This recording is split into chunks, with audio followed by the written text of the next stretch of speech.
yeah, there's connections between things that are often overlooked in ordinary history books, and if you follow where those connections are leading, you'll often arrive at a conclusion and find out that there was a secret society behind a certain historical event, or that there's, mythological, archetypal connections between events in history.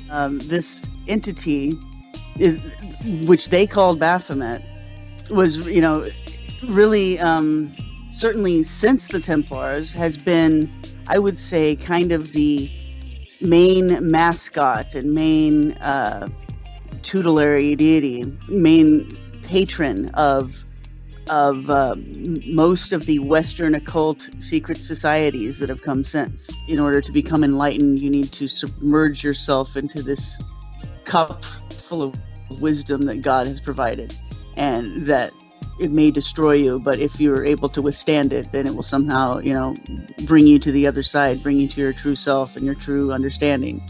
And I think that's, could be compared to submerging yourself in the knowledge of this chaos that everything came from.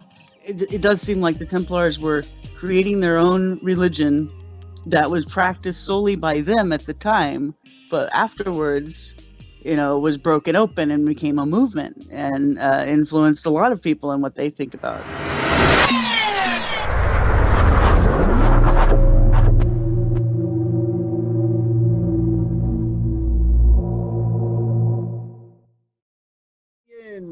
Part 2. Boom. What's up, everybody? How you doing on this? What is tonight? Friday? Yeah, it's Friday, I think. That's why I'm up so late. It's Friday. You know what Fridays are?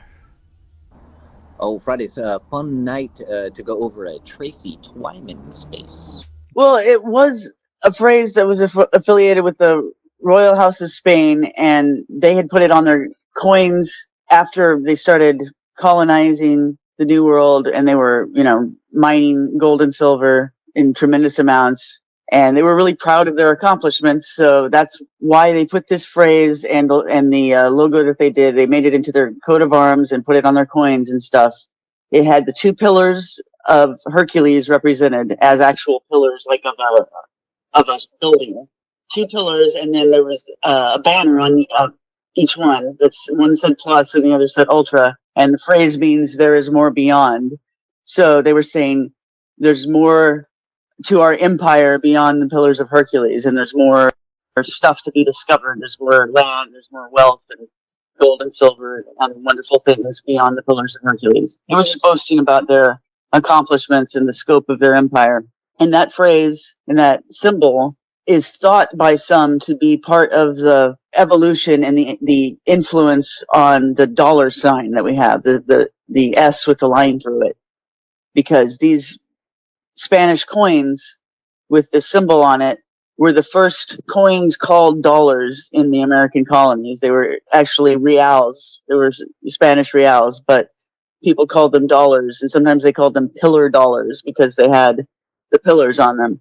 So anyway, it's a phrase that is associated with a symbol that's part of the evolution of our money, the history of the money that we use here in the United States. It's also, and in fact, there's dollars all over the place, and I think they all use the same dollar sign. So it's part of all that heritage, the heritage of the dollar as it's used today, even the Australian dollar and all the other ones. But the other thing is, it has a broader application because it's also sort of a symbol of everything that's kind of beyond the scope of normality. So, yes, it represents the old world from its perspective, looking at the bright future beyond the pillars of Hercules, the bright future of things that have not been explored yet. So it's been used in other contexts since then as a way of representing even going beyond into another dimension. And that's kind of what I've been focusing on in the last few years when I write about it. I'm usually talking about it in that aspect. And I think that a good Black, have you ever watched Carl Sagan's Flatland? Oh, I don't think so. I've seen Okay. a few of his things, mostly with him standing in front of a galaxy background explaining the cosmos. Okay, you will like this one, buddy. This is a 9-minute explanation of interdimensionality. And it is, I swear, the best breakdown for explaining what interdimensionality could really be like. Oh, cool. Okay. Okay, so let me switch it over. Check that, dude. I would not interrupt Twyman unless it was worth it. This is a good one, I promise. In discussing the large-scale structure of the cosmos, astronomers sometimes say that space is curved, or that the universe is finite but unbounded. Whatever are they talking about? Let's imagine that we are perfectly flat. I mean absolutely flat, and that we live, appropriately enough, in a flatland, a land designed and named by Edwin Abbott, a Shakespearean scholar who lived in Victorian England. Everybody in flatland is, of course, exceptionally flat. We have squares, circles, triangles, and we all scurry about, and we can go into our houses and do our flat business. Now, we have width and length, but no height at all. Now, these little cutouts have some little height, but let's ignore that. Let's imagine that these are absolutely flat. That being the case, we know, us flatlanders, about left-right, and we know about forward-back, but we have never heard of up-down. Let us imagine that into flatland, hovering above it, comes a strange three-dimensional creature which, oddly enough, looks like an apple. And the three-dimensional creature sees an attractive, congenial-looking square, watches it enter its house, and decides in a gesture of interdimensional amity to say hello. Hello, says the three-dimensional creature. How are you? I am a visitor from the third dimension. Well, the poor square looks around his closed house, sees no one there, and what's more, has witnessed a greeting coming from his insides, a voice from within. He surely is getting a little worried about his sanity. The three-dimensional creature is unhappy about being considered a psychological aberration, and so he descends to actually enter flatland. Now, a three-dimensional creature exists in flatland only partially. Only a plane, a cross-section through him can be seen. So when the three-dimensional creature first reaches flatland, it's only the points of contact which can be seen, and we'll represent that by stamping the apple in this ink pad and placing that image in flatland. And as the apple were to descend through, slither by flatland, we would progressively see higher and higher slices, which we can represent by cutting the apple.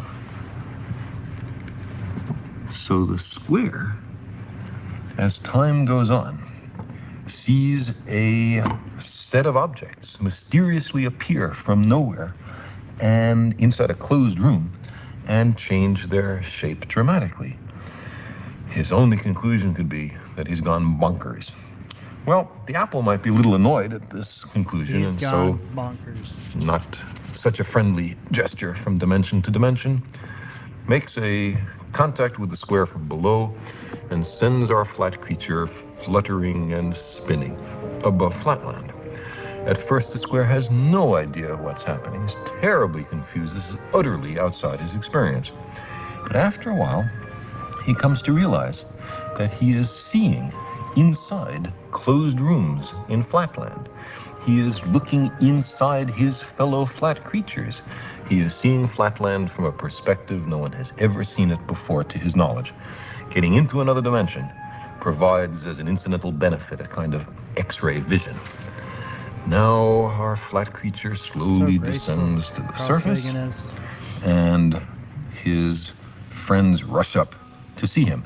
From their point of view, he has mysteriously appeared from nowhere. He hasn't walked from somewhere else. He's come from some other place. They say, for heaven's sake, what's happened to you? And the poor square has to say, well, I was in some other mystic dimension called up. And they will pat him on his side and comfort him, or else they'll ask, well, show us, where is that third dimension? Point to it. And the poor square will be unable to comply. But maybe more interesting is the other direction in dimensionality. What about the fourth dimension? Now, to approach that, let's consider a cube. We can imagine a cube in the following way. You take a line segment and move it at right angles to itself in equal length. That makes a square. Move that square in equal length at right angles to itself, and you have a cube. Now, this cube, we understand, casts a shadow. And that shadow we recognize. It's, ordinarily drawn in third grade classrooms as two squares with their vertices connected. Now, if we look at the shadow of a three-dimensional object in two dimensions, we see that, in this case, not all the lines appear equal. Not all the angles are right angles. The three-dimensional object has not been perfectly represented in its projection in two dimensions, but that's part of the cost of losing a dimension in the projection. Now, let's take this three-dimensional cube and project it, carry it through a fourth physical dimension. Not that way, not that way, not that way, but at right angles to those three directions. I can't show you what direction that is, but imagine that there is a fourth physical dimension. In that case, we would generate a four-dimensional hypercube, which is also called a tesseract. I cannot show you a tesseract because I and you are trapped in three dimensions. But what I can show you is the shadow in three dimensions of a four-dimensional hypercube or tesseract. This is it. And you can see it's two nested cubes, all the vertices connected by lines. And now Also, I did view a tesseract in Land of the Lost, just so you know. And learned an important life lesson in that movie: never trust a lizard with a cloak. Never trust anyone in tunic, to be precise. Yes, tunic. Tunics, avoid all tunics. Right. You gotta be careful out there. Somebody's sporting a tunic, watch your back. All right, so I think that's an interesting breakdown when people talk about interdimensionality and you don't really have a frame of reference. That explanation is beautiful to me, and it honestly could understand. It could explain like a percentage of UAP contact, UFO contact that's out there. Yeah, exactly. It's man, crazy. He's great with his words. Like, it's a shame that it took him a little while to come around on the propaganda that he was supporting for the government, and then when he quote unquote went out on his own. I didn't hear this story. Give me the lowdown. Just when he was adamantly against UFOs with his government tied work, and then once those ties were cut, I guess he finished his contract or whatever, then he was on the other side of it. Who was he working for the government, like NASA or something? Oh, I forget. You're gonna have to Google that. Okay, I'll check it out. All right, let's get back to Tracy here, talking about interdimensions. A good representation of how that interpretation of it has been around since the beginning almost, is when it was used in one of the book plates, or no, one of the I don't know if it was the frontispiece, but it was one of the main illustrations in Novus Organum, the book by Francis Bacon, and it had a ship going through the two pillars of Hercules. And in that specific context, it represented going into unknown, not only the new world geographically, but scientifically, new information. So that's the way I'm using it, and that's the way several other modern groups apparently have been using it, is just as a symbol of going off into the unknown, not only scientifically, geographically, but even in what I was saying in terms of physics and the dimensions that we're in. It's the idea of going and seeing something from a higher, broader perspective. And in fact, one of the things I've been explaining to people lately in my writing and on some of the videos that I've put out is you can see this symbol in, or this concept in, on the Masonic tracing boards and other Masonic symbols that include the pillars, especially when they have the three pillars. Sometimes they have two, but sometimes you can see the third one there also. And it's usually part of the evolution and the influence on the dollar sign that we have, the S with the line through it. Because these Spanish coins with the symbol on it were the first coins called dollars in the American colonies. They were actually reals. They were Spanish reals, but people called them dollars, and sometimes they called them pillar dollars because they had the pillars on them. So anyway, it's a phrase that is associated with a symbol that's part of the evolution of our money, the history of the money that we use here in the United States. It's also, and in fact, there's dollars all over the place, and I think they all use the same dollar sign. So it's part of all that heritage, the heritage of the dollar as it's used today, even the Australian dollar and all the other ones. But the other thing is, it has a broader application because it is also sort of a symbol of everything that's kind of beyond the scope of normality. So yes, it represents the old world from its perspective, looking at the bright future beyond the pillars of Hercules, the bright future of things that have not been explored yet. I believe that she's now going to go into Joaquin Boaz and then the Masonic tradition of using the two pillars. But I think that's where she's going. Yeah, the two pillars and the Masonic tradition. So, what do you know what that is? Yeah, there's actually three. The third one is Ascension. But it is like a basic Freemasonry stuff. I think you learn this in like third degree. I found it in The Secret Teachings of All Ages from Manly P. Hall. He goes into great depth. Freemasonry stuff. Yeah, like like third degree is still kind of like a pretty basic. But I mean, like really easy to find stuff. Like you can find this after 1900. This is all just like symbolic stuff. Yeah, like all right. So she's kind of explaining where the start of that was, because I wouldn't even be able to explain it that well.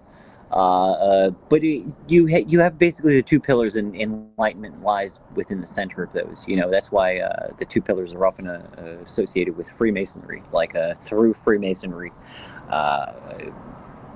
you gain a certain knowledge. You know what I mean? Like there's a reason why there's like a big G above the pillars. Usually, there's a pediment, which I believe is a triangle at the top. But it's followed by another rectangle, a square, and then another set of columns, which goes back to the Temple of Solomon and those beliefs. So I'm pretty sure Tracy's going to go into all that stuff. But where those meet each other and like, I guess that starts to mesh and meld with the Freemason lore, I'm not exactly sure. Okay. It's also context like since a then. set of stairs. Sorry. Usually you'll see a set of stairs. Usually you'll see like a ladder or a set of stairs in between the pillars. You know what I mean? Kind of like leaning on the wall or whatever. That's meant by the ascension, right? Like I assume the ladders are the rungs of Freemasonry, like first right, second right. So it'd be like 32 to 33 rungs. Interesting. Okay. Now what? she's interested in masonry, but what, like, her initial interest was in this kind of like paganism, devil worshipping, occult type stuff. How does she get into Freemasons? I would assume it's like the Templar connection, right? Because the cross she's referencing, that was like the telltale sign of a Templar. You know, they had it on their shields, they had it on their coat of arms as well. You know, Okay, so the she's Rosicrucian Rosy Cross is very similar. was investigating if there was some kind of connection, you think? Well, yeah, this is the wackiest part, right? Like, we don't know when any of these things started, like any of the secret societies, right? And then they all borrow and pick and choose from each other what they're going to like adhere to, or what's going to be like backing information. So it's real hard. Like you start researching one, and you find out that you've gone down a pathway that kind of diverts from the rest of the knowledge in the other ones. You know, Right. so it's also the higher initiates that understand how to properly read this stuff. Because like I'm still not there with the allegory of like I mentioned the Parzival and the Fisher King and things like that. Like I'm only loosely familiar with that kind of stuff. Like I've been coming at it from like looking at like alchemy as more of metallurgy and like chemistry. You know, so like Yeah. I'm trying to decipher old grimoires and stuff. But to me, rather than looking like a Bible, it looks like a recipe guide for how to create shit in a lab. You know.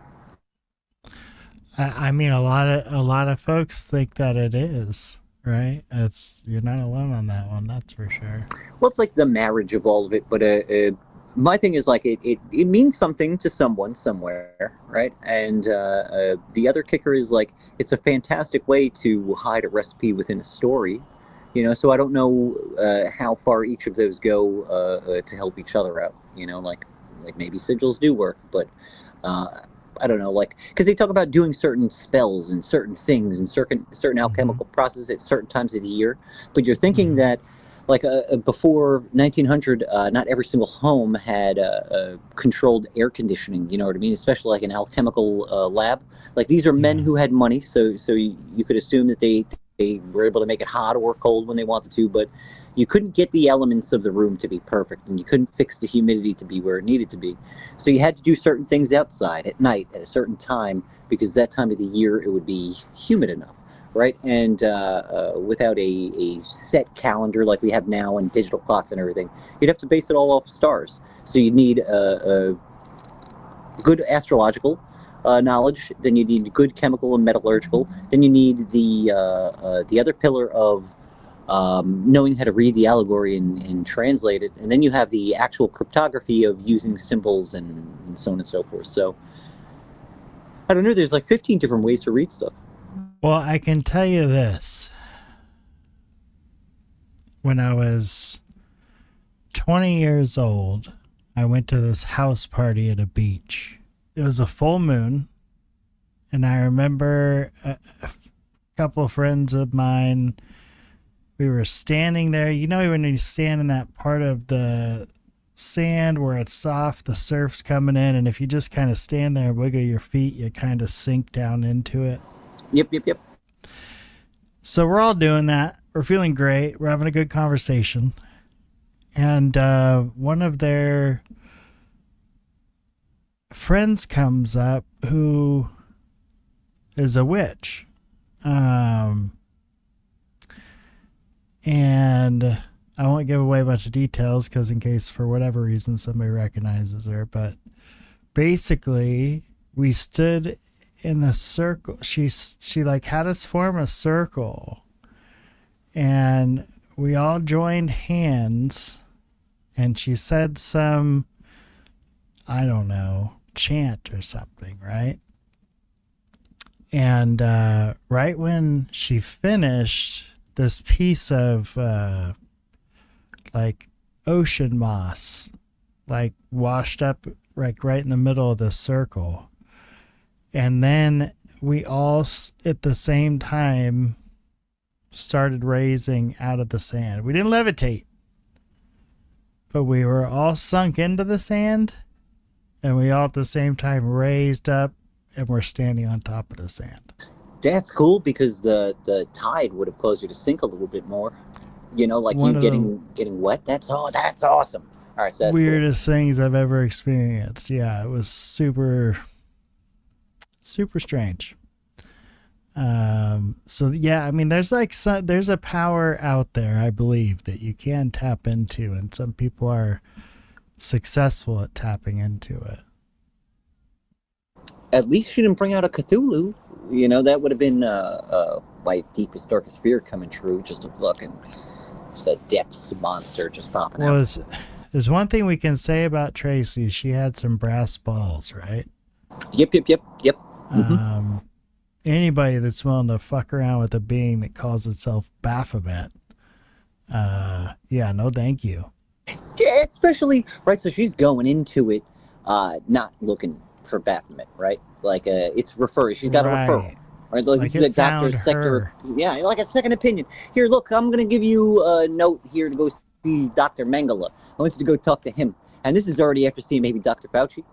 You know, like Dr. Fauci's giving you a recommendation for Mengele. And he's like, hey, go see my good old friend over here. Yeah. And she's like, sure, no problem. Let me see what this guy has to say. Jesus. Bless her heart. All right. She is a tough one, dude. Sorry.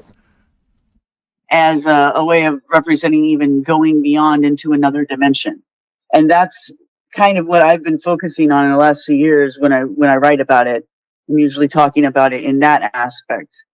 And I think that a good representation of how that interpretation of it has been around since the beginning almost is when it was used in one of the book plates, or no, one of the I don't know if it was the frontispiece, but it was one of the main illustrations in Novus Organum, the book by Francis Bacon, and it had a ship going through the two pillars of Hercules. And in that specific context, it represented going into unknown, not only the new world geographically, but scientifically, new information. So that's the way I'm using it, and that's the way that several other modern groups apparently have been using it, is just as a symbol of going off into the unknown, not only scientifically, geographically, but even in what I was saying in terms of physics and the dimensions that we're in. It's the idea of going and seeing something from a higher, broader perspective. And in fact, one of the things I've been explaining to people lately in my writing and on some of the videos that I've put out is you can see this symbol or this concept on the Masonic tracing boards and other Masonic symbols that include the pillars, especially when they have the 3 pillars. Sometimes they have 2, but sometimes you can see the third one there also.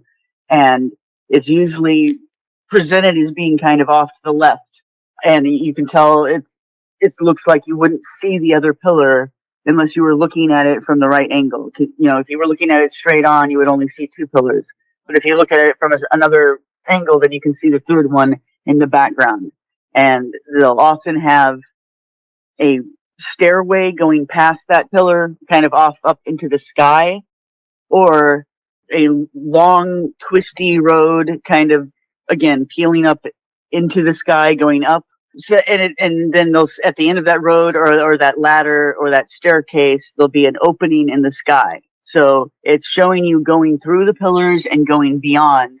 And that third pillar is like the third pole. And I'm literally talking about, you know, you can think of it geographically. They actually have the directions of the compass written on the edge of this Masonic tracing board I'm thinking of, where they have the 3 pillars.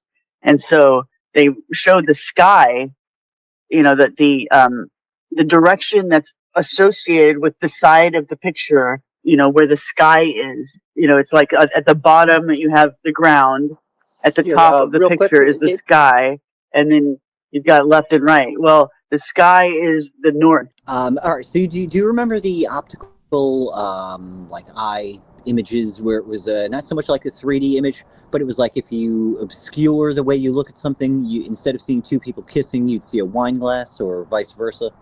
Sure, yeah, like they'd have those pictures. Yeah.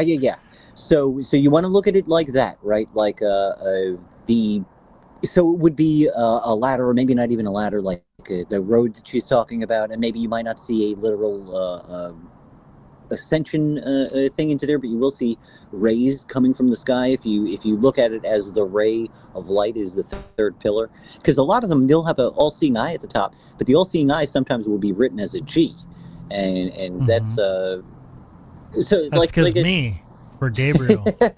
boom. I don't know if we want to associate you with that just yet, but we'll put it on the back burner as a maybe. It's a possible. We can, we'll see. We'll see how terrible it gets. As permanent master of these three lodges, I mean, they got Skeletor up there. now call on my deputy permanent master.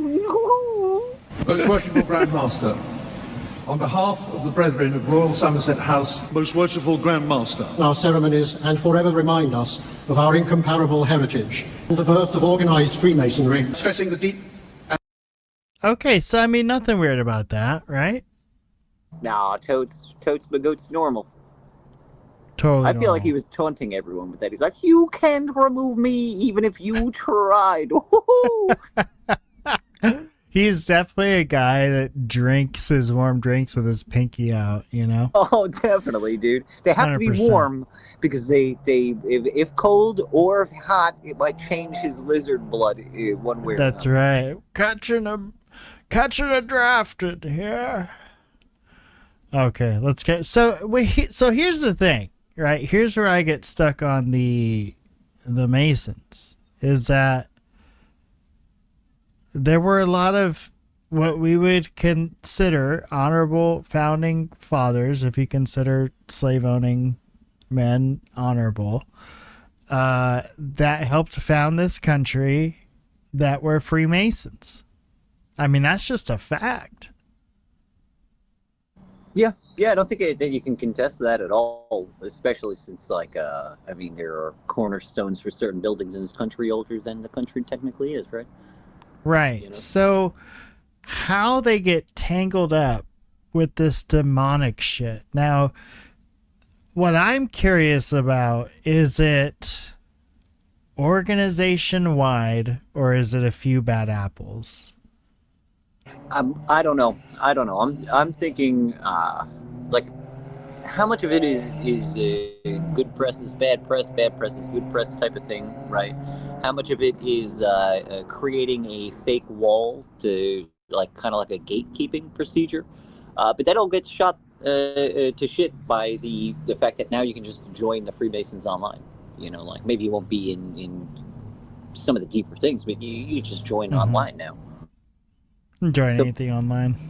Yeah, so I don't know, man, and I also don't think they're all evil. I 100% don't believe they're all evil. I definitely think some are into altruism. It's just you might have some bad apples, but really high up bad apples, kind of like how the government works. It pushes the bad apples right to the top.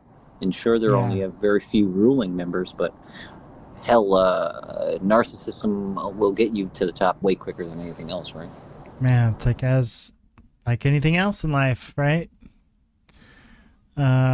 Interesting. Okay. Let Tracy carry on here. According to the compass that they have on this Masonic symbol tracing board. So they're showing you a different way of thinking about dimensions and perspective, that going north could actually be going up. And I don't want to, I guess maybe we need to have a little bit more explanation before I launch too deeply into this, but basically we're literally talking about the idea that you could go travel to the North Pole and then travel beyond it and be going up, and not just, to the, around the ball to the other side, but that, you can actually, by going forward, start going up because you're traveling through the pillars to another dimension. I guess that's just one way of explaining the idea that I see embedded in Plus Ultra.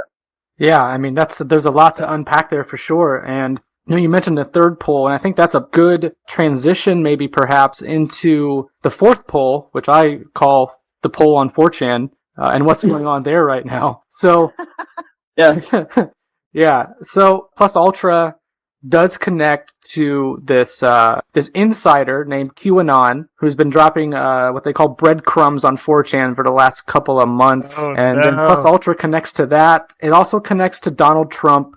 This connection to me is pretty fascinating. So I was wondering if you don't mind, let's just explain what QAnon is, what's been going on there, and how it relates to Trump and Plus Ultra. All right. Well, QAnon is a person claiming to be a White House insider and really a confidant of Donald Trump himself specifically. He implies that there's several conspiracies going on and that Trump only has a few people he can talk to that are on his side. And he claims that there's a military coup afoot that he's presenting as a good thing. That he and his friends, close to Donald Trump, are actually trying to get the New World Order and arrest all the bad guys and take their money. And it's implied that it's related to the Pizzagate phenomenon, that all the people that need to be arrested have also been molesting children, and they're all part of this cabal that's controlling the world by controlling politicians through blackmail, by setting them up with child prostitutes and then videotaping it. That part, I know that is basically what runs the world. That is true. That's how politicians are controlled. And so that I have no doubt that's going on. So that's what he's saying, basically. That's an accusation right there, to say that's what's running the world. I love that she came in skeptical as hell. She was like, yeah, fucking so-and-so, QAnon bullshit. And then she gets to the claims, and she's like, because remember, she was looking into the Jeffrey Epstein stuff, and by the time this interview's going on, he's still alive and hasn't been fully arrested or killed himself yet. Right? So she if is... he killed himself. Quote, unquote. That's how fast my fingers are quoting right now. Mm-hmm. But she's very skeptical, but she's pointing out that shit does exist, and I mean we agree. Well, I agree that blackmail does run fucking politics. Yeah, I think certainly there's an element of it out there. I think when you're talking about power and money, absolutely. Unfortunately, that's a part of it. A lot of people don't get to those positions without stepping on a few necks, Yep. And that's why you could say the whole selling your soul to the devil, is it figurative or is it literal? Either way, it's probably not good. Yeah. And I mean, even figuratively speaking, it kind of is just a realization that you sold yourself out, right? Yeah, exactly. Whatever, like something you held true to yourself, you sold out. It's interesting, Tracy, she seems so fearless, investigating all this, and I can't help but think like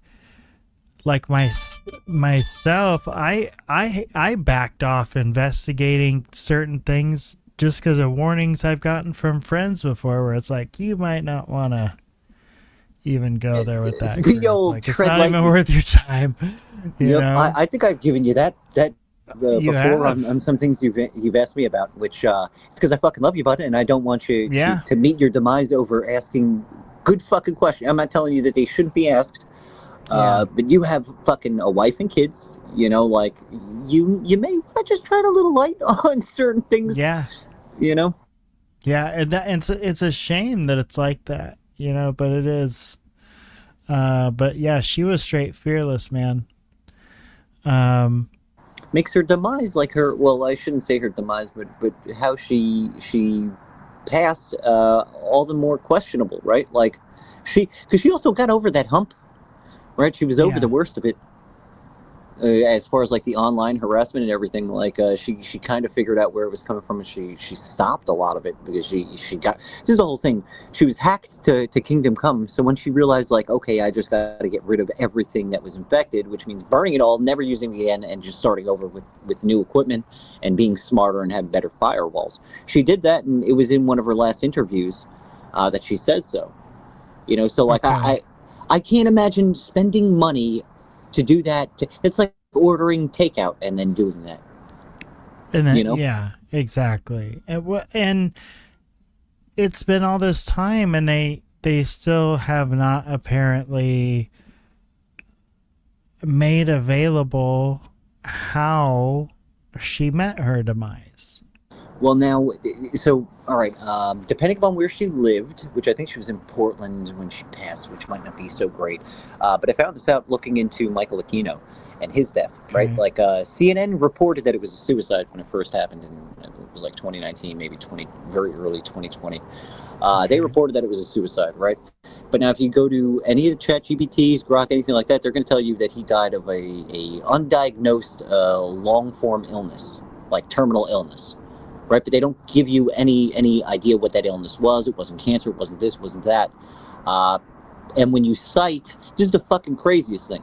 When you cite CNN and you say, well, no, there was an article that came out when he died that says that he committed suicide, it will tell you that that's a hearsay, even though it's coming from a news agency. And I don't put that much faith in CNN. But they, like ChatGPT told me straight up, it was like, no, we're going with the PR from his PR camp. Like, we're going with this. If you choose to believe CNN, the news agency, that's up to you. It would not help me decide. Yeah. And then I was like, okay, so how do I find this out? Because I know it's FOIA-able, right? Like, because he's a public figure. We have to remember this. He is not a private citizen. He's a public figure. He's written books. He's been on Sally Jesse Raphael, Jerry Springer. He's been on all the fucking TV shows. He's been a pariah within most communities, and his affiliation with the military and his church. So his death should be 100% public. So if we, like, the only thing that they're allowed to keep away is maybe his social security number, but because he's a public figure, they can't hide his cause of death.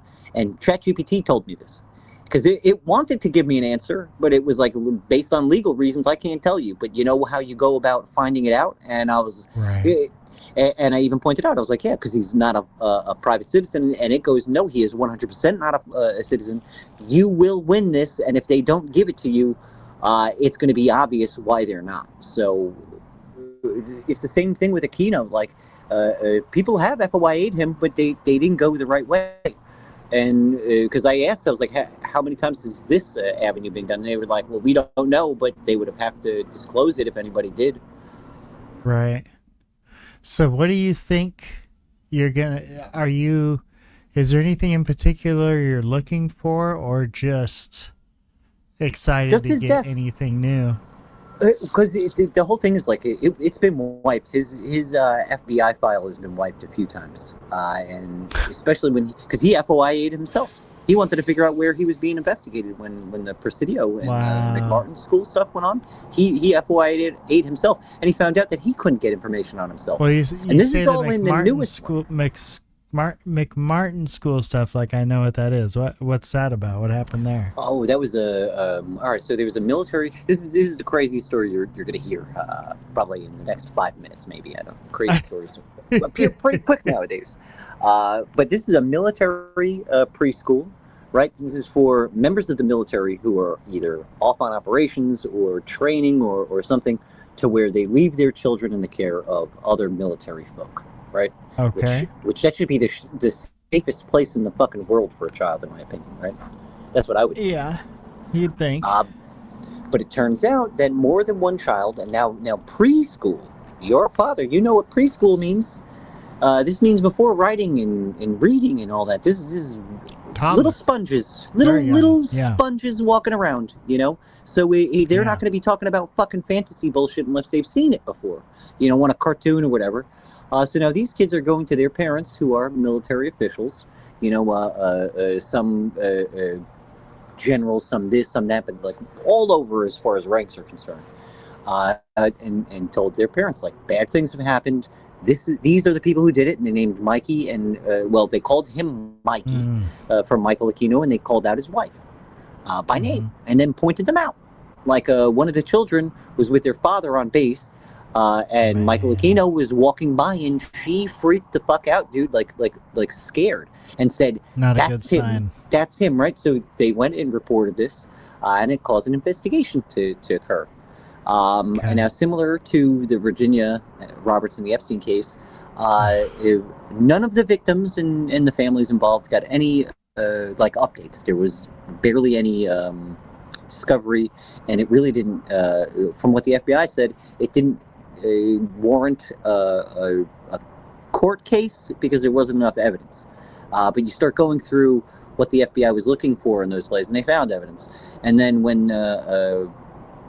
because this is the one where there was like, apparently they brought them through tunnels, did satanic rituals in the tunnels. We know Temple of Set, Michael Aquino, satanic rituals in the tunnels, and bad things happening, very bad things to these children. I don't want to get into it because it's terrible. I just don't want to get into it. Michael Aquino, guy that would sit there in front of the camera and talk all smooth. That's the one. That's the one. That's the one. Mr. Eyebrows. Devil worshipper, but it doesn't mean anything bad. Yep. So much so that he had to change it from Satan and the devil to Set, the Temple of Set, and give it a little nice Egyptian flair to it. And but yeah, really what they were doing is they were taking advantage of children. And so now the school's been demolished, right, since the official investigation. But now there's been people who've gone through the So they started they started a school just for like ease of access, like some of these cults do. Yeah, I'm not sure what came first, the chicken or the egg here. I'm thinking it was probably an actual facility, and then I don't know. I think some things happened. Like, let's imagine we're going to say this wasn't military operation, right? This wasn't MK Ultra. This wasn't anything to do with that. At the very least, and by very least, I'm still saying it's an atrocity. But let's say him and his wife did some bad things, right? At the very least, this is a military cover-up of a fucking atrocity type of thing, you know, like where they noticed something was going on, and instead of fully stopping it and bringing everything to light, they hid whatever they could, and they shooed Michael off to wherever the fuck they put him. So you think the military helped minimize it? 100%. What's the name of this case? The McMartin preschool, and then there's Presidio is another one he's loosely affiliated with. But the Presidio school was another military preschool, I believe. And now I can't imagine, like, I'm sure you've read these reports from other folks, like, so I imagine that like these investigations have been done and still there's not enough people pissed about it. Dude, it's real weird, right? Like, if you've gone through the FBI's files, like, it's memos. It's photocopied memos with court transcripts and annotations to other field agents that might look onto it in the future. You know what I mean? Little notes off to the side and stuff. But with Aquino, you don't really get that. And what you do get is the idea that a couple of good people tried to look into this and they got brushed away every time. You know, like Ted Gunderson, FBI fucking head, was one of the main proponents of Aquino's guilty. What the fuck do you think was going on? I think early, maybe, this is alleged, but maybe early trafficking. You know, like I don't know. They already were doing drug trafficking, like heavy drug trafficking through the CIA at that point. You know, so like this is just another. It's just as bad, except maybe less people die from this type of trafficking of humans. You know, more people died from heroin and crack trafficking. If I'm being honest, we're not going atrocity wise, but we're just death and failure to fucking neighborhoods and stuff. Like the 90s, crack ruined the 90s. You know, like there are whole generations of children that will never ever touch that drug because their parents fucking destroyed everything in their lives and in their children's lives. You know, absolutely. So I don't know where to go with that. I choose to look at it as like, especially with these things, like the least end of the atrocity, right? And then going, well, that's still pretty fucking bad. You know, to see nothing happen. He's still alive? No, he's dead. Remember, he killed himself, quote unquote, as CNN reported. And you think even that might have been bullshit? Yeah, I don't know if he's dead or alive. He wrote Psyops in Mind War. I'm guessing he's on a fucking island right now, hanging out with Jeffrey Epstein. Yeah. You know, that I've heard that about Epstein too, that they just snuck his ass out of there. Yep, even the I think it was like an NBC or ABC reporter was just on with it was either Concrete, like Julian Dory, or the other one. What's his name? Danny Jones, Julian Dory, Danny Jones. Joe Yeah, Rogan. yeah. It was on one of those two, Danny Jones or Julian Dory, but they were talking about it, how we're basically saying the exact same thing that we're saying right now.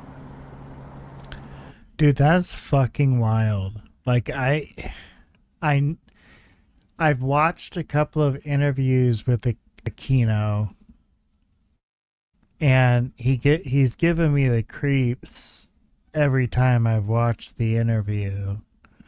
But like, think he and his wife were out there. Oh God. And now, do you personally know anyone that you were in the military with that after? First off, this is like after serving a good career with the military, not getting any reprimands, you know, because I'm setting you up for who's coming in and reporting this. Do you know anyone who, after having we won't even say outstanding, but a good military career, pissed that away to accuse higher up of wild fake shit that no one will believe you anyway? No. I mean, only if you were like trying to cause problems to get kicked out. But other than that, I can't imagine someone doing that. These are also people that are not, they just didn't join boot camp, you know, they've passed the hump. They've done missions. They did their service for however amount of time, you know, so it's not like the stress got to them early on, you know. These are tried and true. These are people when put to the task, they do the right thing, you know. And I don't know, it's also this is doing the right thing, reporting it and going to your higher ups, and then the higher ups aren't doing the right thing, you know. So initially it did get reported by you can look some enlisted men or something. Yeah, because I keep saying allegedly, because any up to date, you look at any of the reporting from this, and you're going to see what I'm saying. You're going to see a father of a child, an innocent man. And well, it's not even that. Because not even him, the Michael Aquino, but the guy who this is the forerunner, the guy who wouldn't shut the fuck up about it and refused to take no for an answer. This guy's a hero.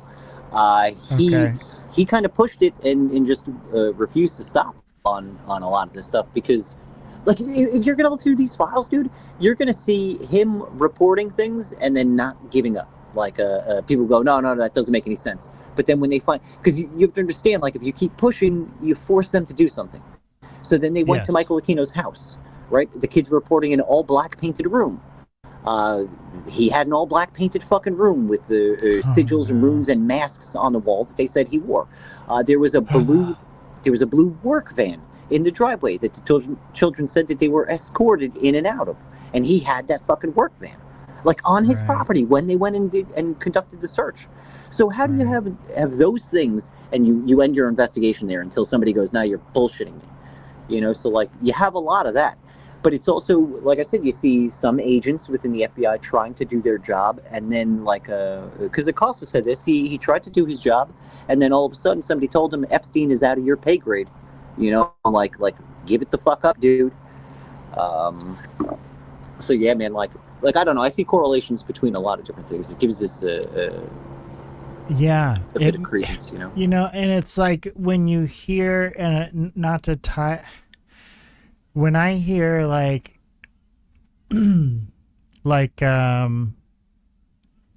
Stephen Greer and Matthew Brown talk about, you know, they're talking about in relation to UFOs and this technology, but they talk about these cabals that run things behind the scenes, you know, that they have their own military and their own power structure, and they don't answer to the laws of any country. They have their own laws.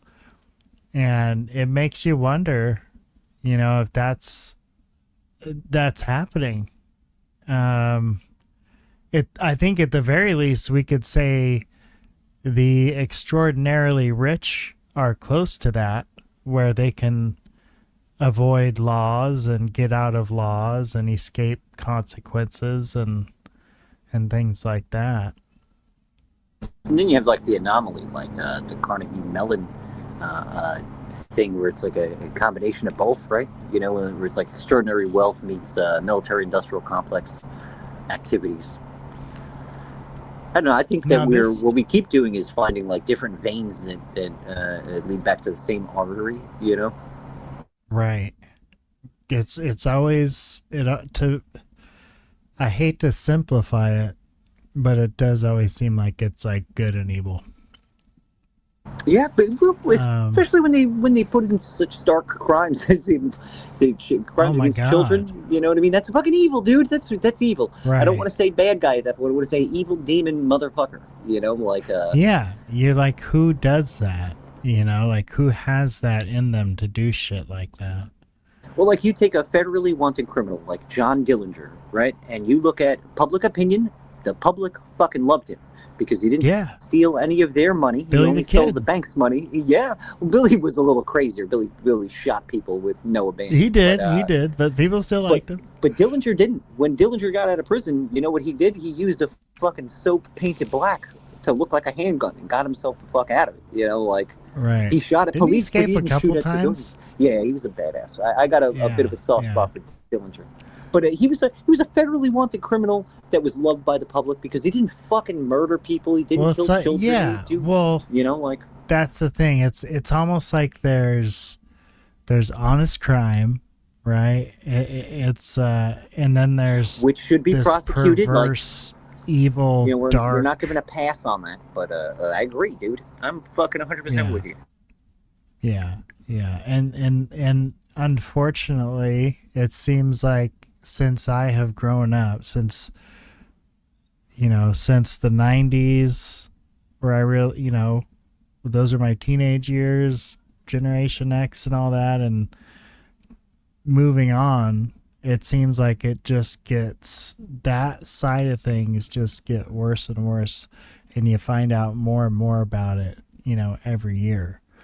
I mean, the first time I heard somebody say adrenochrome, I laughed like it was a conspiracy theory. And now I'm like, I don't know. Maybe. Oh, yeah, dude. Adrenochrome's a wild one. Why not? Fuck. Adrenochrome's a wild one because we have versions of it, like, on the market that saves people's lives all the time. EpiPen. Right. And you got... epinephrine is the I think, the synthetic version of what adrenochrome's. You got Sandra Bullock bragging about rubbing penis skin on her face. Oh my god. Yep. Baby penis skin. What's funny is I found out about the vampire facial through something else. And it wasn't described to me in foreskin, baby foreskins being pummeled into your face. It was just plasmatized blood. It's because I remember hearing about that. I remember seeing this so long ago. Because you asked me about it and I kind of described it, but in like the most I don't know, broad, undescriptive, and then fucking Sandra Bullock, who you would expect she to do what I did, was just give a over-broad explanation so it doesn't sound terrible, goes straight into baby penis skin. Like, what the fuck, dude? There's nothing wrong with it. Oh, man, they're crazy. But that was also before fucking Epstein was in trouble, so nobody was batting an eyelash. Basically, that what it sounds like, he's trying to get somebody in the world to have some understanding that this is what's going on, so that there will be someone on his side. If you were to take it literally and actually believe him, that they're trying to get someone on their side to understand what's going on, when it will appear to everybody else that there's just this horrible military coup happening and we're going into martial law and this Nazi Donald Trump has taken over and, you know, this is the World War III, this is the end, this is everything our parents warned us about, and you know, this worst chapter in history happening right now. But this guy is trying to scream out and say, no, it's not a bad thing. The New World Order is actually the bad thing, and we're trying to put an end to it. So if you were to take it literally and seriously, then that's what he's saying. That's the message he's trying to convey. Now, of course, I mean, I don't know how much experience your listeners have with 4chan, and me, I only really know I've been on the X boards and I've been on the Paul board, which is the politically incorrect board. I don't lurk on there other than that, and I don't always go there either. You know, it's not something I do every day. It's only when I hear that something juicy is being talked about on, usually on the POL, the poll, because lately, over the last year or two, that's been a place where information actually is dropped from insiders. And it's probably just because there's an audience there, there's a sympathetic audience, and you can do it anonymously. And the people on, I don't know about the rest of 4chan, but I know that certainly on Paul, they have a culture, a community of what they call themselves autists, right? So it's kind of this joke that they're all somehow on the autistic spectrum. They have social problems. They're not very good at socializing, but they stay at home on their computers doing research and geeking out on certain subjects. And so the idea is that if you were an insider with a whistle to blow and you wanted to get some information out, you could do it on 4chan and specifically on Paul, because you could do it anonymously, and then people will take the breadcrumbs that you drop and find out if there's something to it or not. You know, and actually, I think this is not a bad strategy, because people can do what is happening to QAnon, which is he's getting attacked every thread that he posts something new. He gets attacked for what they call LARPing, which means, you know, live action role playing. Like, basically they're just saying that you're a liar and you're joking, you're trolling us. And so anyone who takes Q seriously gets attacked by that also. But if you could just somehow filter out all that, in the midst of that, there are people who are actually taking the information and seeing if it's, you know, if it leads to anything, if it bears any fruit, if it helps them put together any connections. So one of the things, you know, QAnon is dropping details about, and sadly, a lot of it hasn't come to pass. There have been a lot of promises that we don't see the evidence of yet. But he's saying that there's hundreds of indictments, sealed indictments for people, you know, famous people that we've all heard of, involved in politics and involved in business, who, you know, supposedly are going to get arrested for everything from pedophilia to financial fraud and treason and all sorts of things. But the reality that this seems to go along with, and this is all stuff that, most of it is the stuff that you could be, if you were a LARPer, just playing along with. Like, oh, you know, it's a convenient time to have a game like this because, for instance, what happened in Saudi Arabia, where, you know, all those royals got arrested and they're holding them in a hotel room, or in the lobby of a hotel, making them sleep on the floor until they agree to give up 70% of their wealth, because, you know, supposedly it's all ill-gotten gain, and they should, you know, give it back to the people, basically. So you could think, well, there's an example, and that's what QAnon has done, is try to take credit for that and say, oh, that's part of the whole coup that's going on. And he says, you know, you can't believe the media; they're not going to tell you what's going on. John McCain and Hillary Clinton, for instance, they're wearing some sort of orthopedic boot because of some injuries that both of them had individually. But QAnon says, well, actually, that's just hiding their ankle bracelet because they're actually under house arrest waiting to be prosecuted. So that's all very interesting, and that's why I ended up going back to 4chan a 3 weeks ago when QAnon started posting a lot, saying that, well, it was back when the president was on his tour where he went to Saudi Arabia, then he went to all these places in Asia. And so the whole time he was gone, QAnon was telling people that, oh, you know, when he comes back, that's when everything's going to get started, and he's going to make this big announcement. And the only thing, everyone waited for this big announcement. The White House actually did say, we have a big announcement. I forget what he even said, because it was nothing. You know, when he finally came out and made his big announcement, it was a complete anticlimax. But he made this weird gesture of drinking Fiji water out of a bottle with both hands in this awkward manner that a lot of people have interpreted as being some kind of message. And I, in fact, have my own interpretation of it. And the reason why someone would look for that is because amidst all this stuff about all the criminal activity of various elites, and I'm talking about people all over the world, the Saudi royal family, the British royal family, politicians in Europe and the United States, England, Canada, and Hollywood even, QAnon is trying to link that, which I see is not a bad claim. It lends a lot of credence to what he's saying. All the people that are getting in trouble in Hollywood for sex offenses, all of them have been rendered mute now. They cannot jump in and be used politically against the president right now because they can't speak. They're running away from the press right now. They would just end up defending themselves if they tried to say anything against the president. So it could very well be that this is what's happening in Hollywood right now is a operation to neutralize political enemies. But the reason why people would think that why they would look for cryptic clues, like is there a meaning in him drinking Fiji water on camera? Well, amidst all the more straightforward information that he drops, QAnon also has all of these very obscure phrases that he uses. He's telling you that they're clues to a mystery. He implies that there's these big government secrets that are going to be disclosed having to do with, at first people thought it was aliens. And he said something about benevolent ETs, that would be on down the road after the coup happens, will disclose the existence of benevolent ETs. So that's the way most people took that. But then he put out a bunch of other stuff that I saw and I understood the meaning to that I don't think very many people have. But he's implying that there's more to the geography of the world than what we're told. And I don't know, I don't myself have a complete theory about what the geography of the world is, but this is something that I subscribe to at this point. I would say most definitely. I think that there's territory in the world that we don't know about. And it could be everything from what has become quite popular now, the idea of, Antarctica is really an ice wall.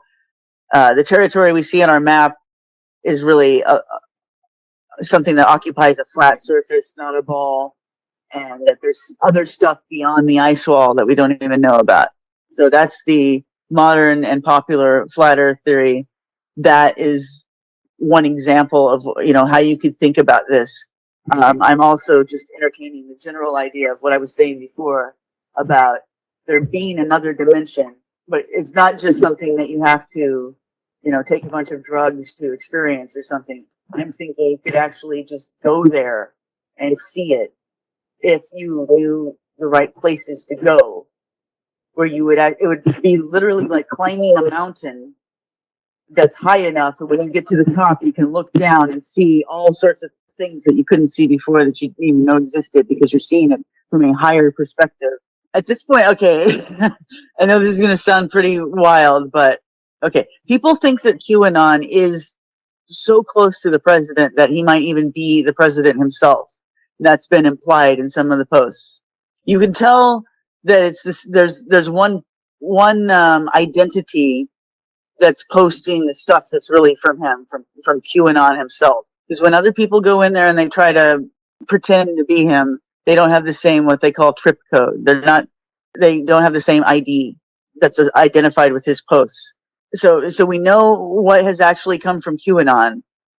And some of the things that have come from him specifically really do make you think it's the president himself. Plus, there's things that the president has said in his own posts on Twitter and even in public where it seems like he's acknowledging it. So the other day he posted something, it was on this place called magapill.com. And he was posting a link to what was it was a list of his accomplishments.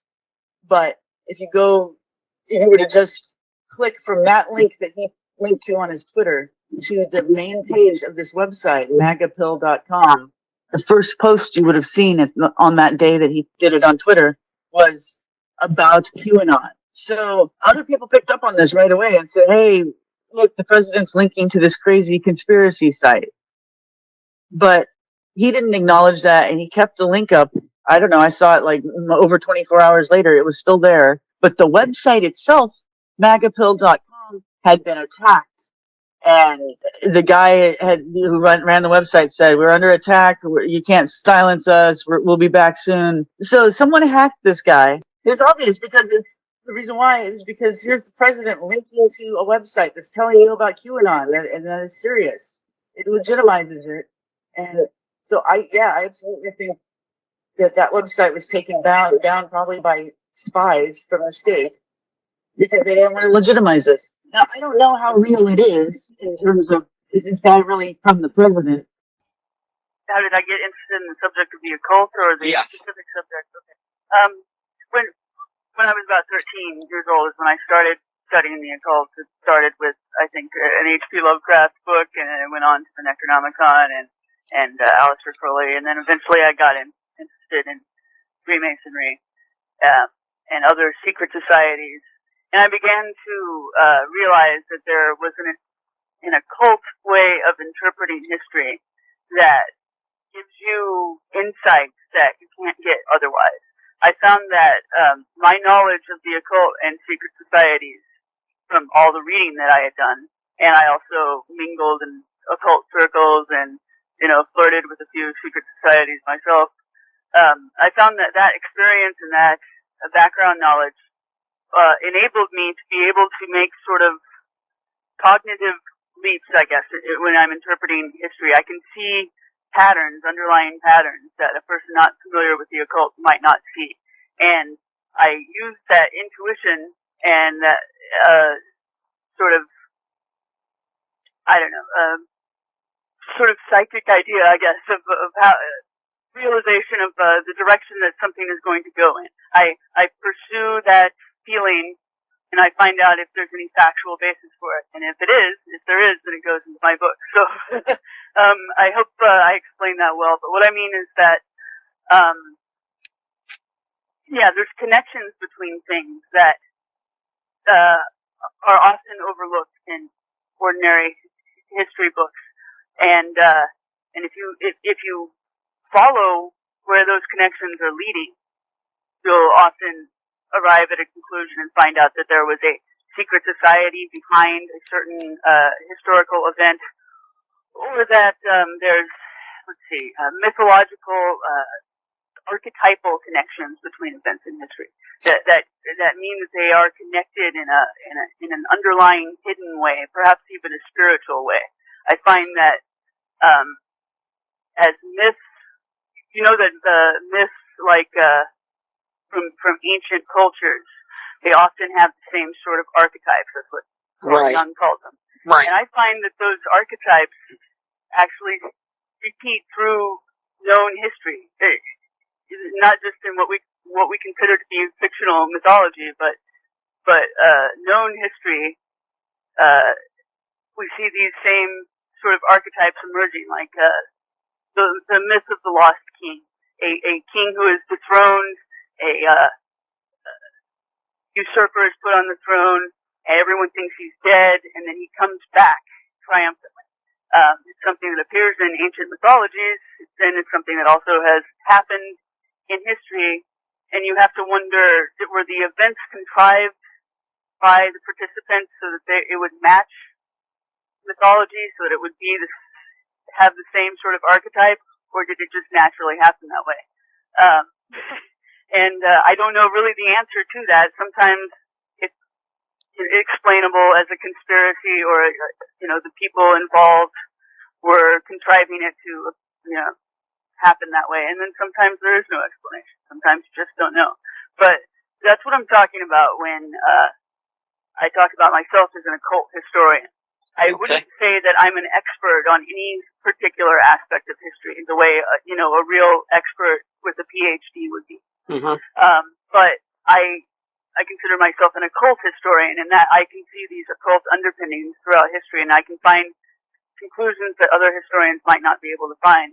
And I know that some of the things in my books are speculative, or could be argued, but I think there's a lot of facts that I've discovered and connections, real solid connections that I've discovered between things, conclusions that I've come to that I absolutely believe are true, and that I haven't seen anyone else published before. So I think my method is working, it's not necessarily the way a normal academic scholar would go about it. In that, the proper way to do research is to do the research and see where it leads you, and to not have any sort of preconceived notion. And I respect that, and I do that a lot. But I also sometimes do have a preconceived notion, and I see if I can prove it, if I can find evidence to support it. And I do think that if you find the evidence, if what you speculated turns out to be true, provably true, then that is a valid way of doing research too. Because when you start researching subjects deeply, you start to have an intuition about how things work and whatever the subject that is that you're studying. And so I think that I've gotten to this point in my researching where I can sort of know beforehand, before I open the book, what the book is going to say, because I just know the patterns of history follow the same patterns that we find in mythology and scripture. So that's how I became an occult historian, to answer your question in a very long-winded way. Thought about it. I've known for a long time about how fiat currency works and how the Federal Reserve operates, and that they literally declare what the value of money is. They decide. It's not based on gold or any. Right. It's supposed to be sort of free-floating relative to other currencies, but they can make all sorts of monetary policy decisions that change the value of money all the time.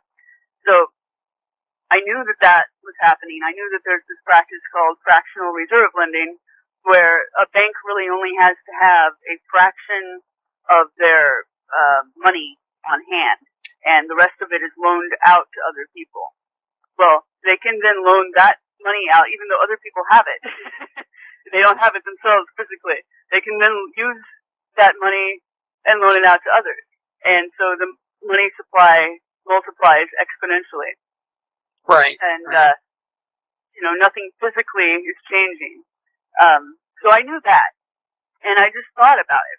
I decided one day, I was looking at the $1 bill actually, okay? And I saw that it was covered with all these mystical symbols that have connections to Freemasonry, etc. We all, as conspiracy theorists, have read this stuff before.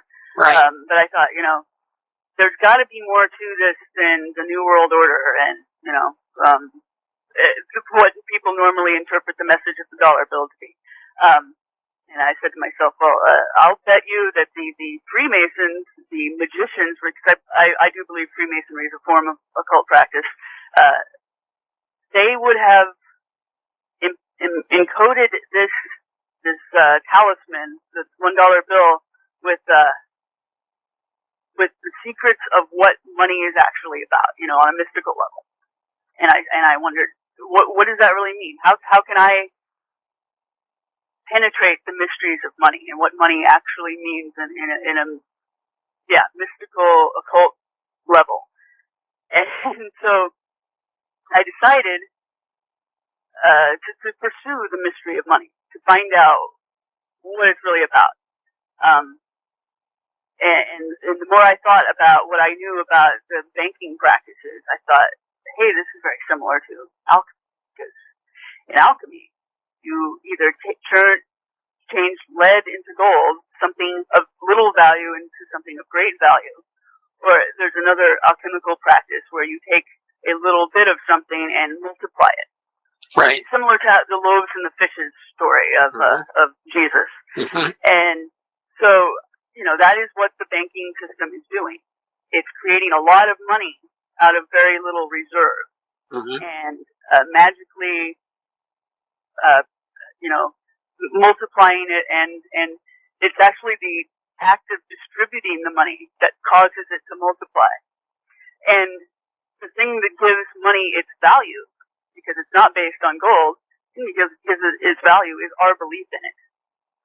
And that is what is hinted at in alchemical manuscripts regarding the so-called philosopher's stone, or the Azoth, the universal agent, the thing the magical principle that allegedly turns lead into gold. A lot of people have tried to interpret what that is. And as far as I can tell, what they're hinting at is that it's human belief, human willpower. It's all in the human mind, our ability to change reality, to turn one thing into another. Mm-hmm. And that is what the people who the architects of America's monetary system, that's how they created the monetary system. They embedded those same principles into it. And it just seemed logical to me, because I knew that, Freemasons were instrumental in the creation of this nation and in setting of monetary policy and in the design of the money that we use. So I knew that occultists, magicians had been involved in making those decisions, creating the system that we use. And so it only makes sense that they're going to use the principles of magic in the monetary system. And so all I did was apply the known principles of magic and alchemy to the monetary system, and I found that is exactly how it's working. And so going back to the $1 bill, I found that there's symbols all over the $1 bill that connect to this idea. This is what the real message of the $1 bill is. It's not necessarily, as some people have interpreted it, the New World Order is coming, we're bringing the devil back to earth, and the Antichrist is going to reign. I mean, I don't think that's really the message. I think the purpose of the $1 bill, the designs on it, is to strengthen the American public's faith in the dollar, as an institution, and their faith in their government, and to combine that faith with their faith in God. You should have faith in the government and in the dollar the same way that you have faith in God, and that is why they put the message "In God We Trust" on all of the money, because they want you to place your trust in God, and thus, by extension, to the American government and the American monetary system. It's actually, "In God We Trust" actually is derived from a Masonic motto, where you're actually asked to, in Masonic rituals, you're asked to make a pledge that you put your trust in God. There's some sort of ritual they do where someone asks you, in whom should you place your trust? And the correct answer is in God. And so it has a Masonic origin, the term "In God We Trust," even though some people say otherwise. That's what it is. And then there's many other things going on the $1 bill that point to this. Tracy, most authors who describe the occult symbols on the dollar bill have not gone as far as you have in your interpretation. Could you talk about some of the symbols that some of these other people have missed? Sure. Well, one of the things right off the bat is the color of the money itself. It's green. And you can look at other currencies around the world. Maybe some of them are green, but ours is the only one that's, I think, been so consistently this color. This is the color of money, according to, everyone in America. This is what they think of when they think of money. They think of green. And that has a meaning. It means fecundity and fertility, and thus, by extension, wealth. And that actually is something that's said on the website of the Bureau of Engraving that engraves these dollar bills. They admit that is what the color green means. That's why it's there. And this concept is reinforced by the fact that you find foliage all over the $1 bill, on the front and back. There's different types of plant life being represented. And it's just like in the ancient world, they would put these sorts of symbols on things that they wanted to represent the fertility god, or if they were having a fertility ritual, they would use these sorts of symbols. And so that's supposed to, again, reinforce the idea that the dollar is worth something. We are a wealthy country. You are wealthy for being an American. So that's one of the first things right off the bat. Now, another thing that conspiracy theorists always talk about is the fact that the number 13 is repeated on this dollar numerous times. In fact, I counted them, and it's funny. It's actually what is it? There's 13 representations of the word one or the number one on the $1 bill. And we'll get into the concept of one in a minute here, but this number 13, of course, is also associated with the country itself. You know, there were 13 stars on the flag initially. It allegedly just goes back to the fact that we initially had 13 colonies. But really, there's a lot more to it than that. The 13 is associated with alchemy again. Some people say that there were 13 stages to the process of alchemy. And regardless of that, the number 13 is associated with this Ezos principle, or the philosopher's stone, as I call it. And it represents that concept. There's a lot more complicated, like, mathematical connections with the number 13. It connects to nature and geometry, sacred geometry, and the Fibonacci sequence, which I'm not going to get into, but it's in the book. And all that is tied in with the concept of alchemy. And the number 13 is also specifically associated with this demon, idol, deity, whatever you want to call it, that was worshipped by the Knights Templar, precursors to the Freemasons. And they always claimed that they called it Baphomet. And they said that Baphomet, he was a head, a severed head. And they said that Baphomet gave them wisdom and wealth. And it was Baphomet that made them wealthy. So once again, here's the connection between the number 13 and the concept of wealth and the concept of alchemy. Because Baphomet is also considered a representation of the philosopher's stone. So that's the meaning of the number 13 as far as I can tell. That's why it's all over the $1 bill. Now back to the number or the word one appearing 13 times on this. For one thing, I just noted that you don't have to say 13 times on the $1 bill. You know, it seems like overkill, but they're trying to get something across here, which is the concept of unity in the American public. They want us to feel like we're all a part of something together, because that's very important to maintaining a stable state and a stable monetary system. You know, we all have to agree that this dollar means the same thing and it represents the same amount of money. If we don't all agree on that, then it doesn't work. The magic doesn't work. So it's important for us all to feel like we're all part on the same team. You know, we're all one. E pluribus unum. And it's true that in general we all as Americans feel that way, and I think it's legitimate. I am not necessarily a patriot in that I don't. I choose not to say the Pledge of Allegiance and stuff when they try to get me to say that stuff. It makes me uncomfortable. But in general, you know, I'm proud to be part of this country. I wouldn't want to live anywhere else. And I think most people feel that way. To be and an I think American. there's more of that going on here, and more unity than in a lot of other countries. And I think, I don't know if it's contrived or not, but these messages on the $1 bill definitely reinforce that concept. The concept is also reinforced on the number one symbol that people think of when they think of the $1 bill, and that's the pyramid with the eye on top. The pyramid also represents our unity as the American public. I love Tracy.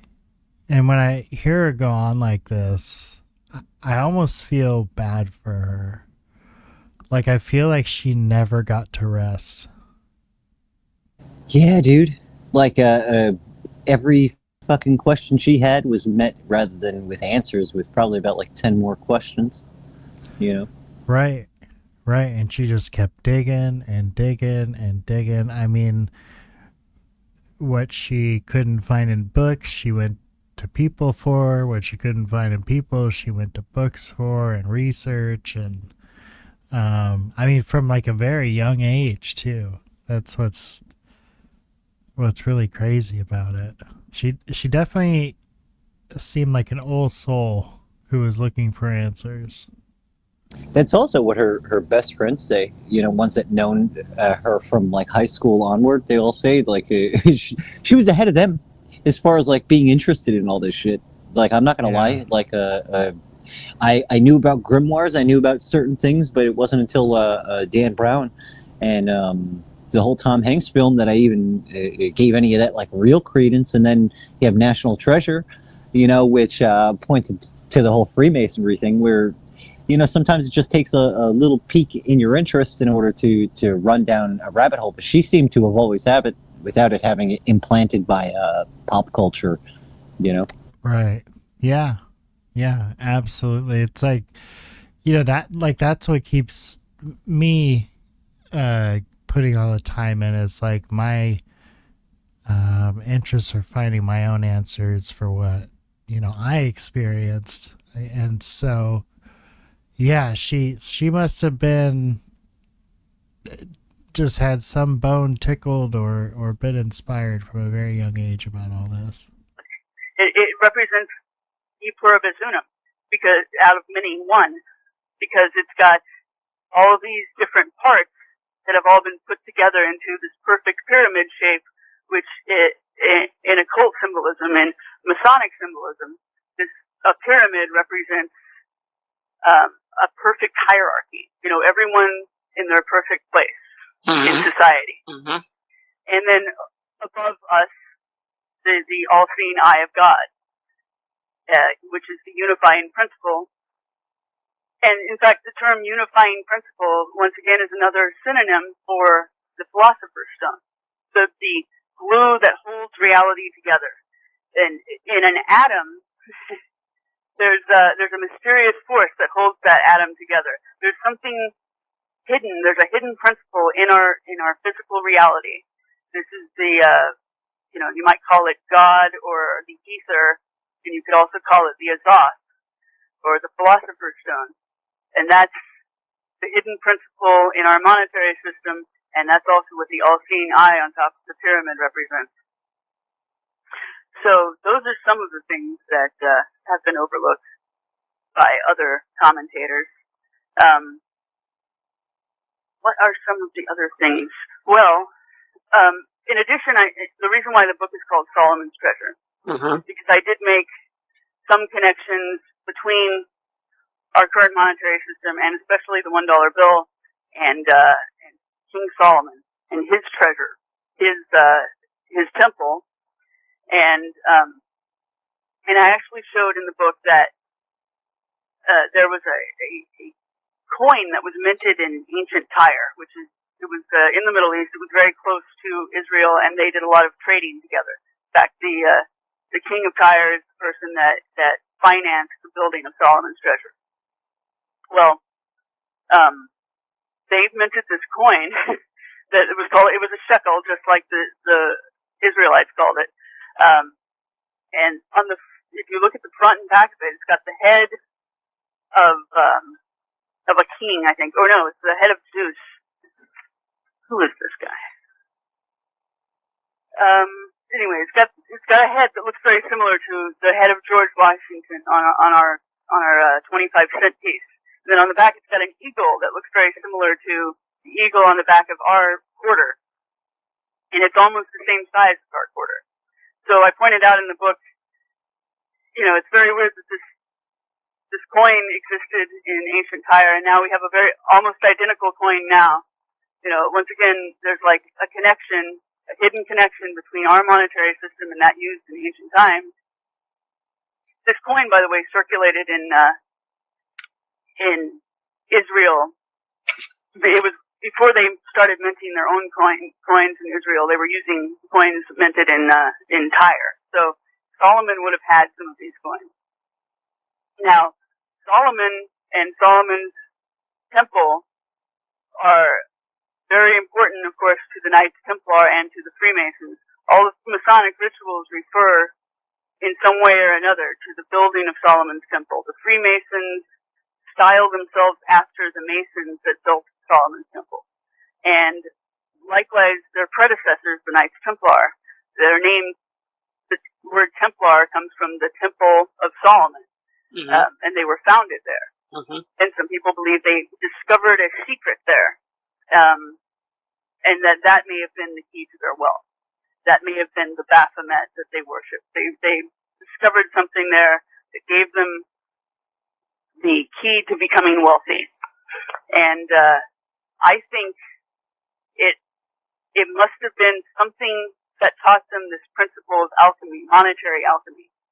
And that secret was passed on to the Freemasons, and then they put it into the $1 bill, into the American dollar.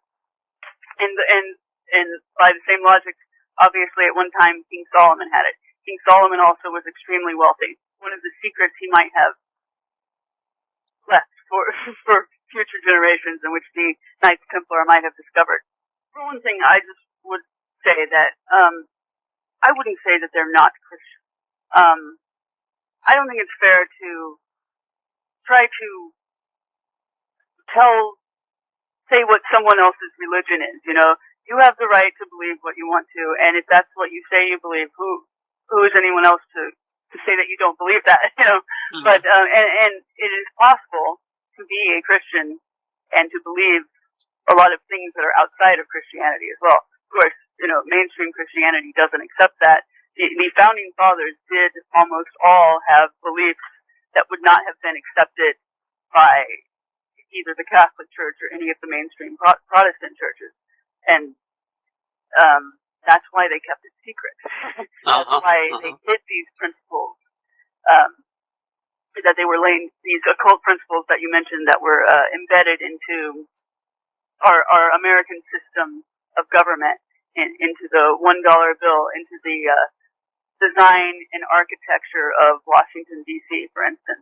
They planted these symbols. Oh, yeah. And that Smedley Butler thing that I got into, like I've been now going through all the everything the government has on this case. I've been going through, and I'm most of the way through the committee's transcript and trial that took place. By most of the way, I'm like 75 pages in the interview transcripts, probably like 100 pages into a 300-page in total thing. So boring, dude. Yeah, I went through a murder trial. So boring. Oh, but this is like 1930, dude. This is so much more boring. Oh my god! But it's funny because I'm starting to see all of Smedley's little ticks and quirks. He was a Philly cop. He was a cop in Philly before he ever joined the military. So he doesn't believe anybody. You know what I mean? Like these people show up out of nowhere and they're like, "Hey, we're military vets. I know you from so and so." And he's like, "I really don't remember you." And they go, "Well, how would you like $30,000, 1930s money, $30,000 to give a speech at a veterans rally?" Right? So they keep trying to like pull him into that. And he's like, "Well, what's the speech for?" And he's like, "Well, a sound dollar for the soldier is what we're looking for. But what we want you to do is we want you to rail against the system that they're trying to go with and keep us to a gold-based system," which I always thought that was good, right? But now he's questioning this because he's like, well, if it's the bankers that's backing us and that would be backing me in this money that you're giving me to go and wrangle a bunch of veterans, he goes, why would the bankers want to force themselves to pay something out? Like, it makes no sense. The people that you're saying are funding this thing is going against the people they're saying they're funding it against. You know, like they're funding. It's like cigarette companies funding their own truth campaigns, and that's exactly what the cigarette companies did. So he picks up on this. Yeah.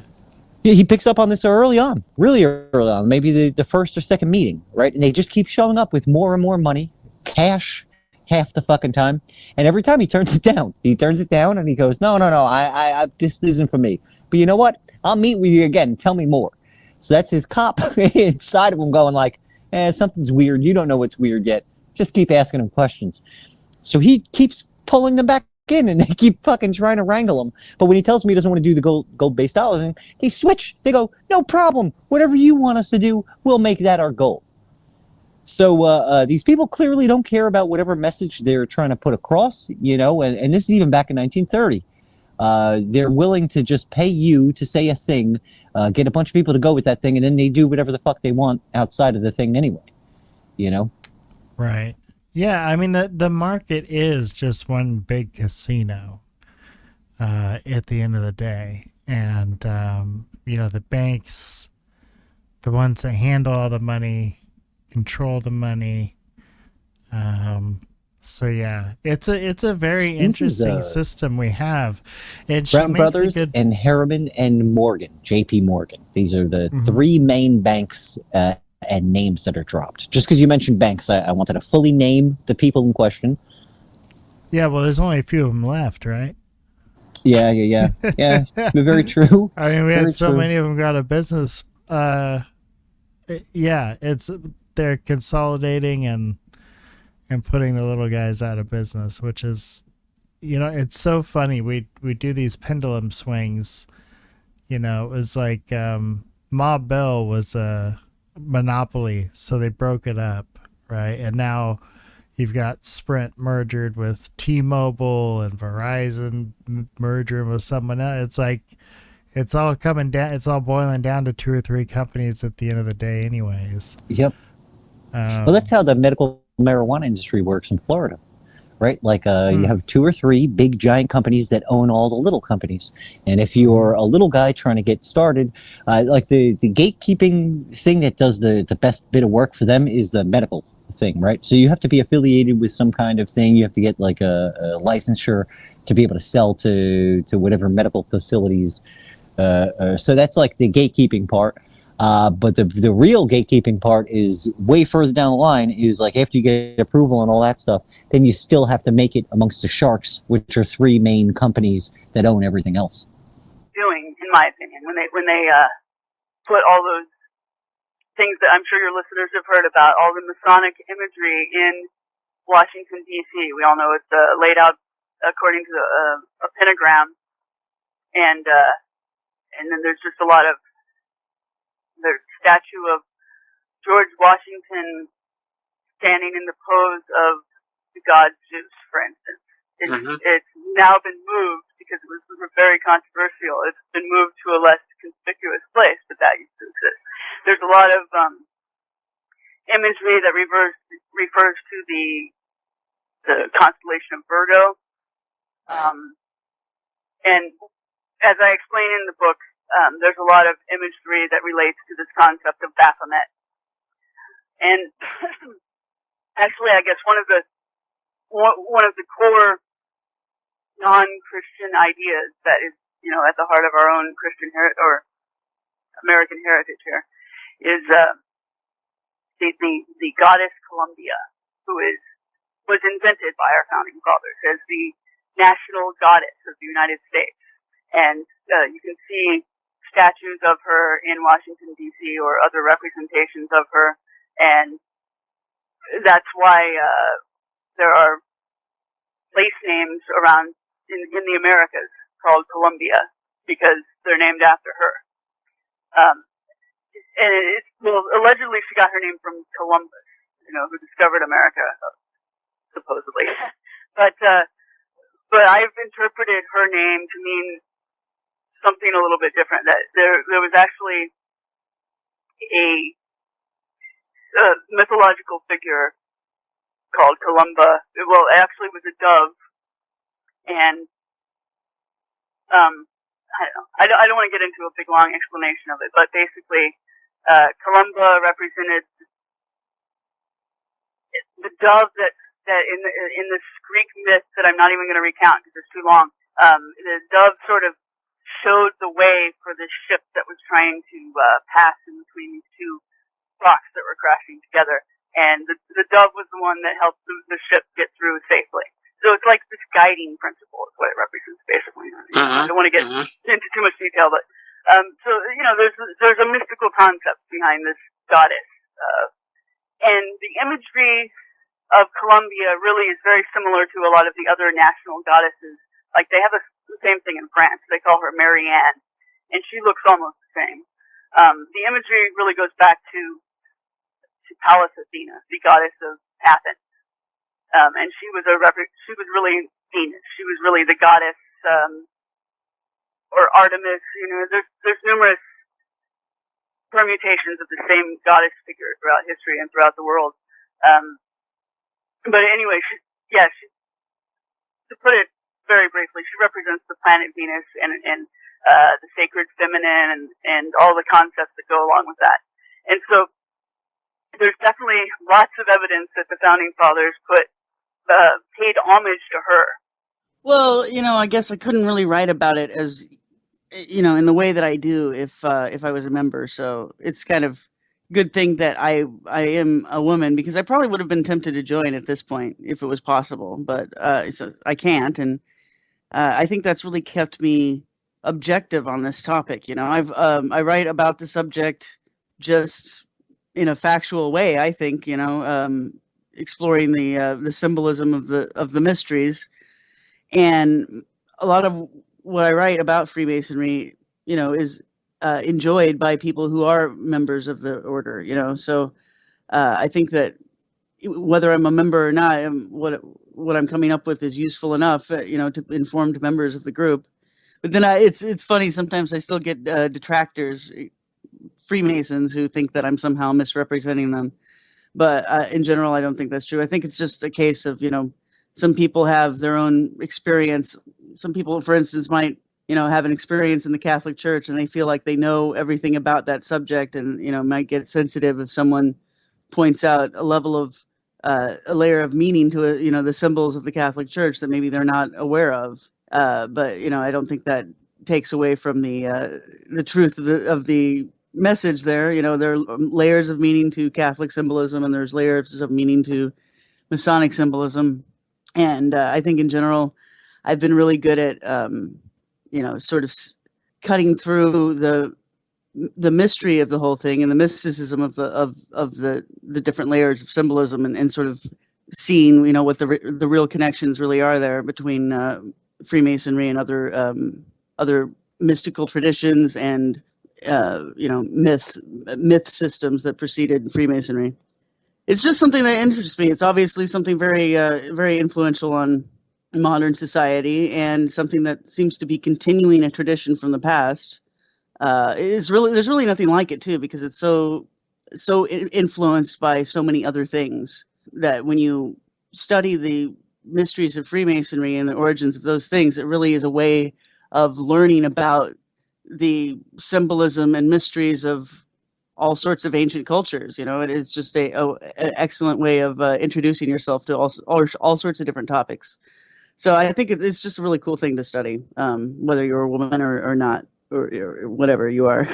Well, it's interesting because if you were just reading stuff about the Knights Templar, which is really, where the word Baphomet comes from, and, the whole idea is that the Knights Templar were worshiping this severed head that was an idol to them somehow, and they were worshiping it as a god, supposedly. This is what the Knights were accused of by the French police that arrested them, and in a lot of cases, this is what they confessed to as well.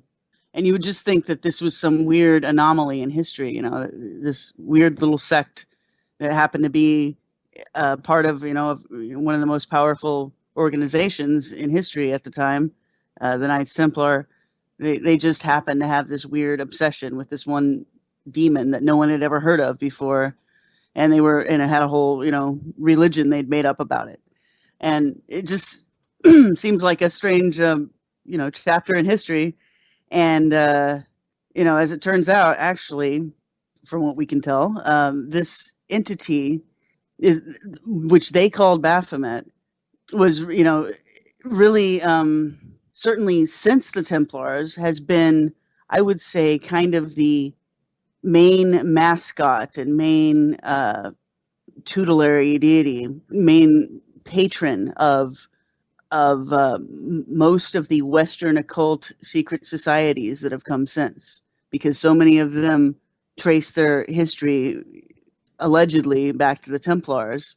And then when you look at the mysteries of these orders, and I'm talking about, for instance, Rosicrucians, which, a lot of people think might be potentially fictional, but there's certainly a lot of evidence that the people that put out the Rosicrucian manifestos, there was a group of people who put that stuff out. There was some sort of group behind the legend of the Rosicrucians, and then obviously the Freemasons later, definitely tying themselves to the Templars, somehow claiming to be continuing their tradition. And of course, you have groups like the OTO, associated with Aleister Crowley. All these groups using symbolism and motifs and elements in their rituals that seem to harken back somehow to the same symbolism of the Baphomet.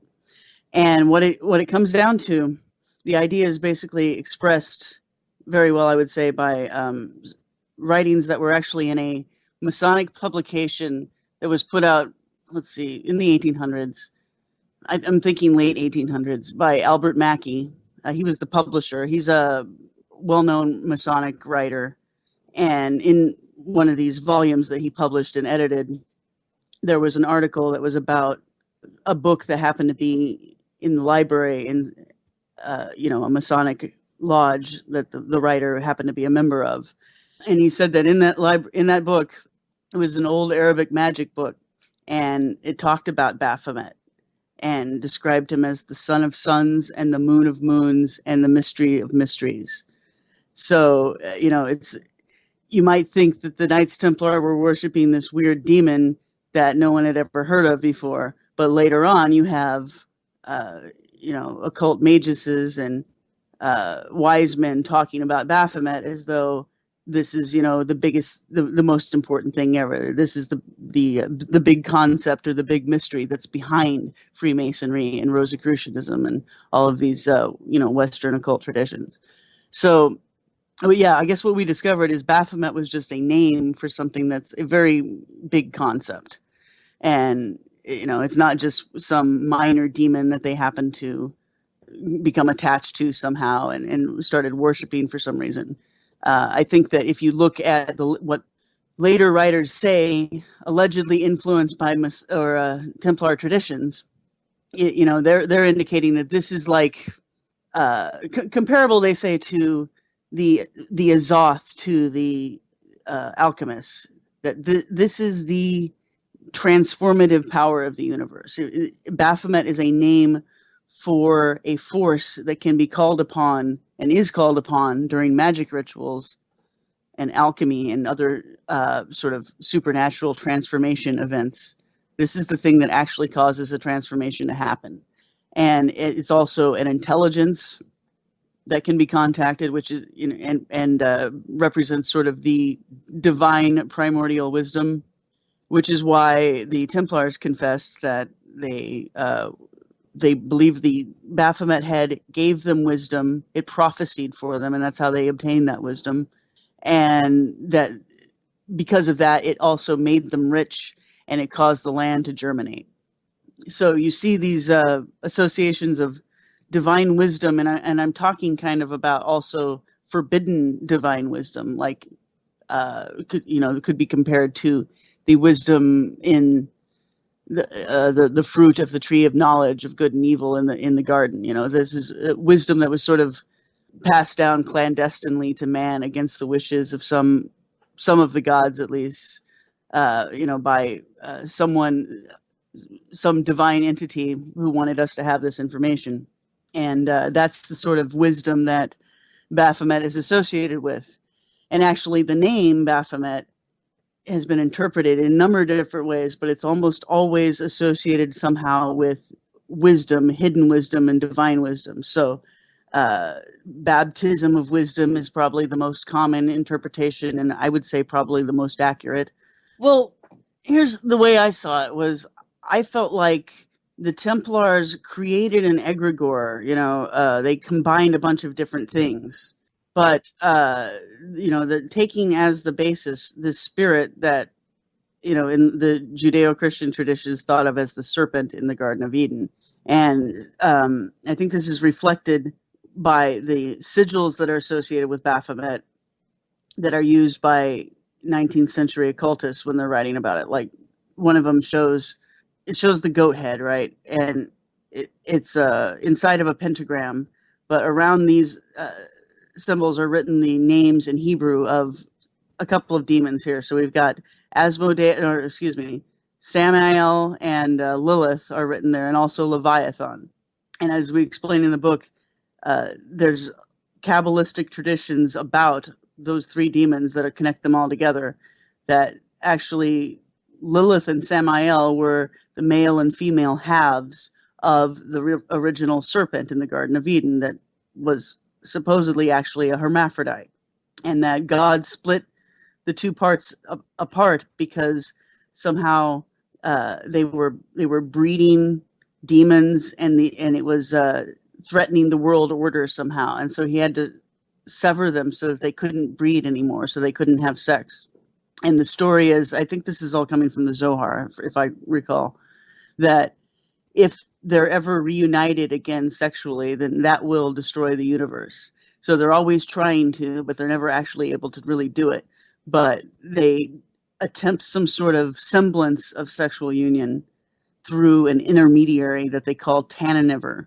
And this is this is actually said to be the same as Azazel, that goat demon that's talked about in the Bible. So I guess this all connects to Baphomet because, as I said before, there's seals of Baphomet that have the names of these demons on them. But if you think about it, here we have a hermaphroditic being, which Baphomet eventually became represented as, more commonly than in any other way. Eliphas Levi sort of in the 19th century depicted Baphomet in a way that's been replicated, infinitely ever since, of a hermaphroditic human that has a goat head.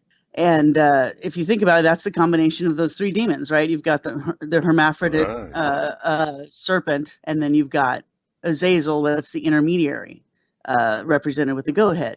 So I think that, just as the Kabbalists caught on to this concept that there was this ancient and primordial spirit that, mankind has always been contending with, but also obtaining wisdom from somehow. And I think that the Templars must have encountered the same idea and, somehow represented it in the form of actually the severed head, which I think was really more of a touch point. I think it was just a way of communicating to the spirit. And I think that the reason why they use a severed head, it probably goes along with the sort of, it seems, traditions or common practices used by some magicians in the Middle East during that time, of using severed heads for divination. They called them teraphim, actually. They would embalm a head, so usually it was a baby's head, and write magical sigils and stuff on the tongue to magically animate it. They would do a ritual, and then that would supposedly make the head, magically come alive and start talking, and it would, give you any information that you needed, supposedly. And I think that this is probably what this Baphomet head was. It makes sense because they said it was talking to them. They said it was prophesying for them. And then the assumptions by writers afterwards, writing about the Templars, a lot of them thought, well, maybe it was the severed head of John the Baptist, because I think it actually kind of makes sense. For one thing, Templars have been associated with John the Baptist as, one of their patrons. Then obviously the Freemasons that came after them also venerated John the Baptist quite a lot. John, of course, was a prophet, so that goes along with the head prophesying. And of course, he was known to have his head severed, but also, it was actually put on a plate by Herodias, right? So we in fact theorize that maybe at that time his head was being used as a tariff, for divination, and it's possible that it got passed on in that form, somehow or another. I mean, we're not really sure exactly, but we know that crusading knights and Templars in particular were frequently involved in the trading of relics.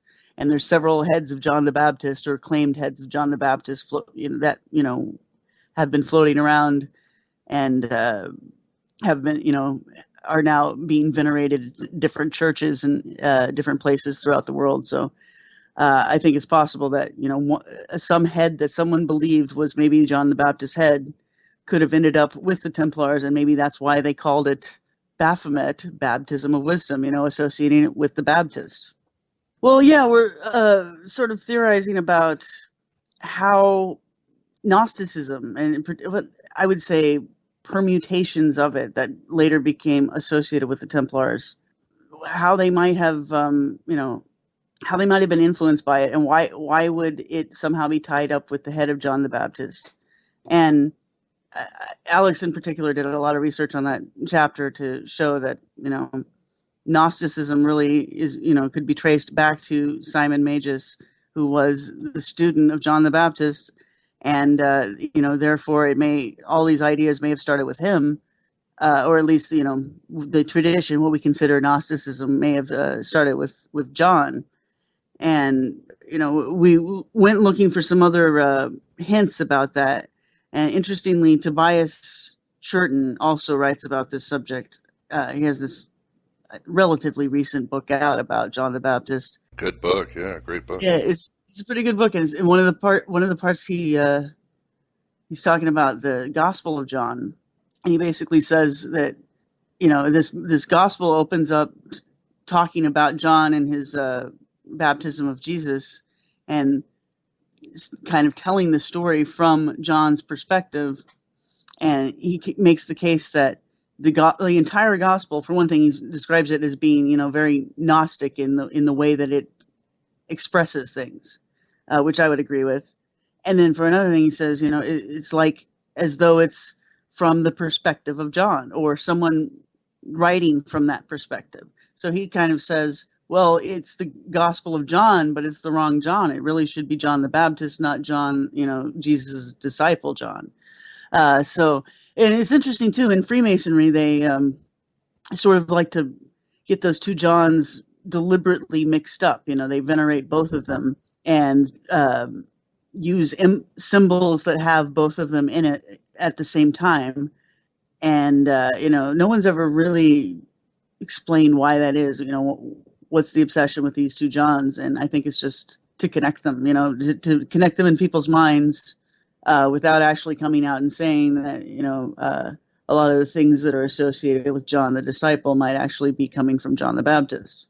But that's I think that John the Baptist seems to have had a very important role to play in, birthing the mystical traditions that came after, not only Gnosticism, but obviously also influencing Templarism and Freemasonry specifically. So that's quite a lot of influence coming from John. And I don't know that it's necessarily, a separate, I guess it is, you could consider it a separate stream for Christianity, what Christianity became, but we're not sure how different their philosophies were at the time, because I think a lot of things aren't really known about what Jesus thought and was teaching either. So, well, that's another book entirely, I suppose. But these are some of the subjects we got into as we were researching this stuff. I mean, that's why it ended up being very much a history of esoteric thought in a way, Western esoteric thought. Well, I think they all come from really a chaotic aspect of existence. So yeah, that goes along with it. I mean, because it seems to me what the Gnostics were trying to describe. They talk about the pleroma, this thing that somehow is higher than everything that we see now, everything that exists. It's the thing that everything came from, but somehow it's above that at the same time, right? And it's so far removed from our experience that they can't even really describe it. And the way that the Bible and then a lot of philosophers try to describe creation or existence and it's coming about, they always start with chaos and then order forms out of that. So it's really, at least in the ancient mind, I think it was always the idea that we're in a fallen state in a way, but it's relative order compared to what we came from. And it's really maybe only chaos because we can't conceive of what it is. We can't actually grasp it.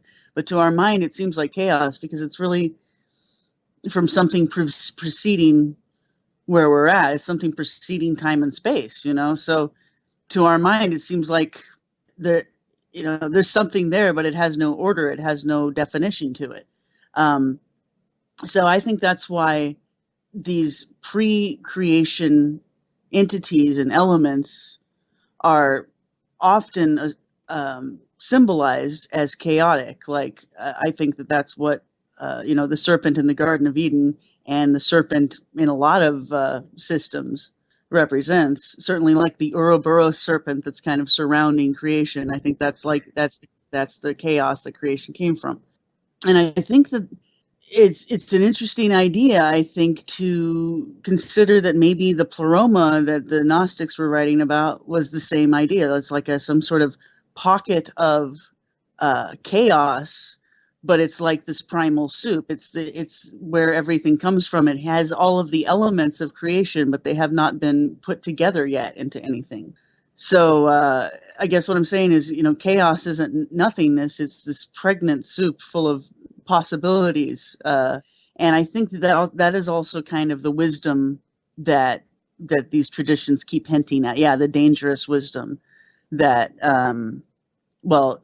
it seems to us this is what the baptism of wisdom is all about. Really, it was what they were talking about in the fourth discourse of the Corpus Hermeticum, when Hermes tells his disciple that in order to become enlightened, you need to submerge yourself into this cup full of wisdom that God has provided, and that it may destroy you, but if you're able to withstand it, then it will somehow, bring you to the other side, bring you to your true self and your true understanding. And I think that's, could be compared to submerging yourself in the knowledge of this chaos that everything came from. And the chaos itself is thought of as the knowledge itself in a way too. So I think that's what all those things are symbolized. And of course, chaos being symbolized too as an ocean or water. And interestingly, tell me if you've ever heard this term. I came across this actually just in the last week. I've been reading The Art of Memory by Frances Yates, and there's this term she uses a few times. I looked it up on Google, and I've only seen a few other instances of people using it, usually Catholics talking about it in religious writings. But the term she's using is the abyss of the divinity. Well, according to the story of the Garden of Eden, I mean, it sounds like transgressive sex has been part of the mystery tradition since the beginning, right? It was part of the whole transmission of that original forbidden knowledge given by the serpent. And it really kind of sounds, from the way the whole encounter is described, and certainly the way it got interpreted by Kabbalistic rabbis later, is that it was a form of carnal knowledge in a way that was transmitted, and Kabbalistic writings talk about how, Eve became pregnant by the serpent, and Adam married Lilith and had demon children with her.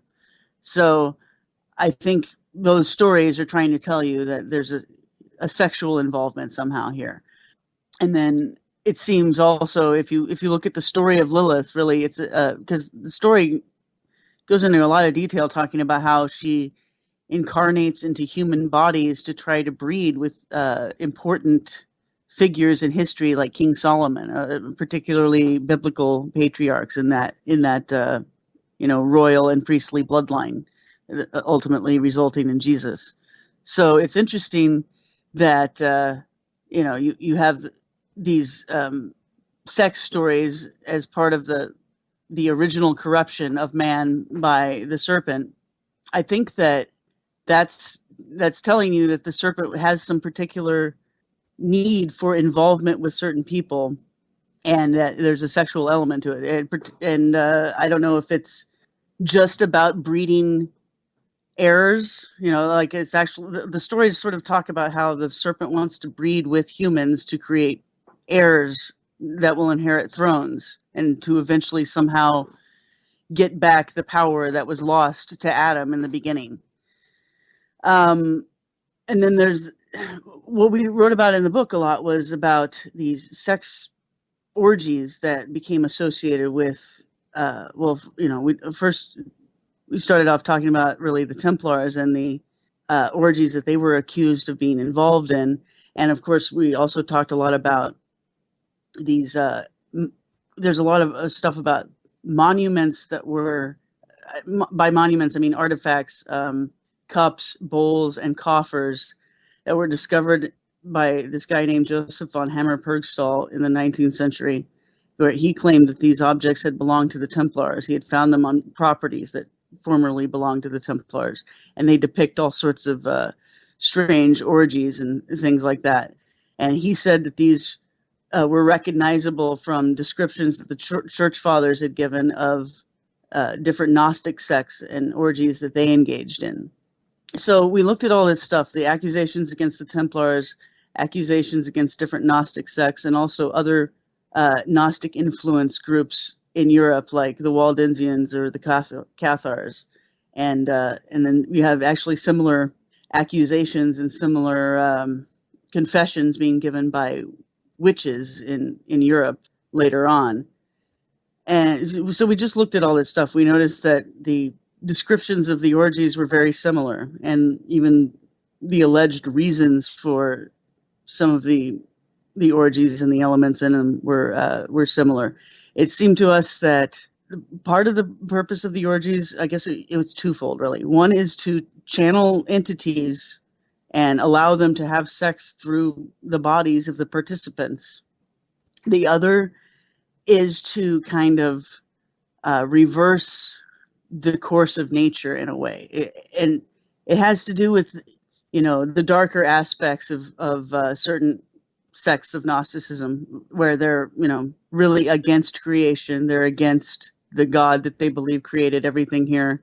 And they're looking for some way of reversing that, reversing creation, reversing everything that happened to bring the current state of existence into being. And so we show interpretations of some of these rituals where we can try to get into the minds of the people that were doing them and trying to see what they were thinking. They felt like they were undoing what is normally done in a procreative act.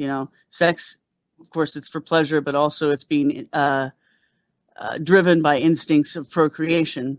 And so in some of these rites, what it seemed like they were doing was trying to push that flow of energy backwards. If you think of it as a stream, and we actually use the metaphor of the Jordan River, because we got that from some of the literature we were looking at. It's like reversing the flow of a stream. And other ways would be, we're talking about orgies where you might, spawn a and then kill it and eat it and, give it back to where it came from. Right, like the corporations were accused of and so forth. Right. And, and you see stuff like this on these monuments that we write about, that these bowls and coffers and things that Joseph von Hammer-Purgstall discovered. So that's interesting. We don't know if it's really evidence of the Templars or not, because there's a lot of controversy about whether these artifacts were genuinely from Templar times or not. But it's one piece of evidence out there, and there certainly seems to be quite a bit of evidence that the Templars were influenced by Gnosticism. So which we give in the book. So it's not that far of a stretch, really, to think that, well, maybe they were doing the alleged Gnostic orgies also.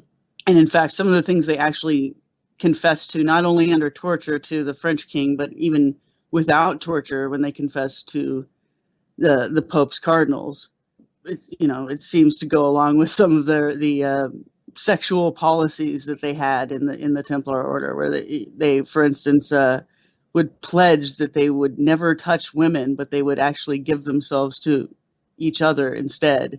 It just seems like, it. And then, of course, they confessed numerous times that they were spitting on the cross and denying Christ. So it seems plausible that they might have been involved in these sex orgies also. And I guess one of the interesting things that we theorized about some of the images that we were analyzing allegedly connected to the Templars that Hammer-Purgstall wrote about. One of them is this image of he said it. He calls this figure Meat, and she's depicted on several of these artifacts that he discovered. And she kind of looks like Cybele because she has crowns, a crown of towers, and in one of the depictions, she just seems like a female. But in several of the other depictions, she has a beard too, so it seems like she's hermaphrodite, just like Baphomet supposedly was. And she's shown basically, she's got chains in her hands, and she seems like she's pulling the sun and the moon and the stars down from the heavens. And so, I looked at this and I theorized, if it's true that, this isn't just a modern fabrication and this is connected somehow to a secret cult, in particular the Templars, and they were influenced by Gnosticism, which is what, and specifically Ophite Gnosticism, is what Hammer Purgstall thought. If that's all true, if we're to assume that, then, what might this image actually mean? He called the figure Meat. He says, Baphomet, it comes from that. So Meat means wisdom, and, Baphomet is just a longer version of that name, baptism of wisdom. So he's saying Meat is Baphomet. This is a depiction of Baphomet. So it's Baphomet pulling the sun and the moon down from the heavens with the chains. And, I theorize that, well, maybe this is showing, that destruction of creation that, some of the anti-creationist Gnostic sects would have been interested in. And, if you interpret baptism of wisdom as being not just the name of the deity, but also, and this is what Hammer Purgstall seemed to agree with, it's also the name of the ritual that they were doing in honor of that deity. It seems that this could shed light on the meaning of their more blasphemous rituals, the orgies and the black masses. It seems like, there could be a very a dark version of the baptism of wisdom ritual where you would do something deliberately, evil, something to reverse the course of nature that would somehow actually have the effect of destroying the universe. Or, even a ritual where you're conjuring those demons like Lilith and Samael and allowing them to have sex through your bodies. Well, the warning from the rabbis is that if these two deities ever get together again, they're going to destroy the universe. So I could see how, I guess we're, again, interpreting or speculating, but we're theorizing that the Templars may have had a ritual where they were attempting to conjure up the forces that would eventually destroy creation. And that they felt they were doing that by, engaging in these really obscene rites with, potentially with children and animals and things like that. This is part of the evidence that the Templars were involved in Gnosticism, is they actually had seals that they used to seal their documents, like a notary would seal a document. So they're sealing communications that they have with other people, like treaties that they're doing with other orders and things like that. And they would use and the seal would have actually the, quintessential picture of Abraxas that probably all of your listeners have seen, where he's got the human body, snake legs, chicken head, and around the depiction on the seal of Abraxas that the Templars were using, they had these words in Latin that said, secret of the temple. So I think the seal is actually implying Abraxas somehow symbolizes the secret of their order. And it makes sense. It may not have made sense to anyone at the time when they were looking at this seal, but afterwards, after they confessed to all this stuff, including worshiping Baphomet, it kind of makes sense. I think basically Abraxas is just another representation of, the same energy, the same entities. And, maybe when they were, like, we were theorizing that Abraxas or Baphomet is sort of an egregore that they created based on other things that they'd run into and experienced. And, Abraxas may have been one of those influences on them and the way that they put together their conception of Baphomet. So, I think there's just some undeniable evidence that they were into Gnosticism and also ritual magic, I think, because, Abraxas seems to be pretty clearly associated with that as well. And the secret of their temple is really this sort of transformative power of the universe that's a combination of creative, destructive male and female energies. Is the same thing as Baphomet. So that and the other thing, other evidence that they were Gnostics is just that what was said about them, not only at the time but afterwards. Pope Pius IX, he put out this really lengthy bull about how what he thought the Templars were and what he thought the Freemasons were. And he definitely says that the Templars were involved in Gnosticism and the Johannite heresy, pertaining to John the Baptist and also John the Disciple. And it just seems to be undeniable, I think, that if nothing else, a lot of other people thought they were, involved in Gnosticism. And it just makes sense. It seems like they were influenced by several things, and that was just one of them. But it was a very important strain. I think it was the Pope, again, Pius IX, that said that they were involved in creating their own religion, essentially, the Templars, that was a synthesis of all persecuted beliefs. That was his term. And that's, if you think about it, that's what they were doing. They had all, and again, we're sort of retro engineering this largely not only from their confessions, but also, frankly, from what other groups that came after them have said about them, and how they've allegedly exemplified the Templar tradition. But it does seem like it's a combination of a bunch of different things, including what was becoming at the time, contemporary to the last years of the Templars, the Kabbalistic tradition, and you also have the Gnostic influence. You also have the fact that really what the Templars were accused of doing in their rituals was replicated later by witchcraft cults and weird pseudo-Gnostic, pseudo-Christian cults like the Cathars. And then even in modern times we have this, the OTO and the Church of Satan and groups like that. Well, a lot of what they do, they're replicating what the Templars were accused of doing, and of which there is very little evidence that they actually did.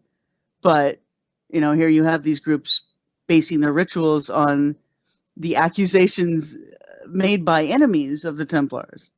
So I think, if you think about witchcraft, Gnosticism, Kabbalism, and then eventually Freemasonry, these are all the persecuted beliefs.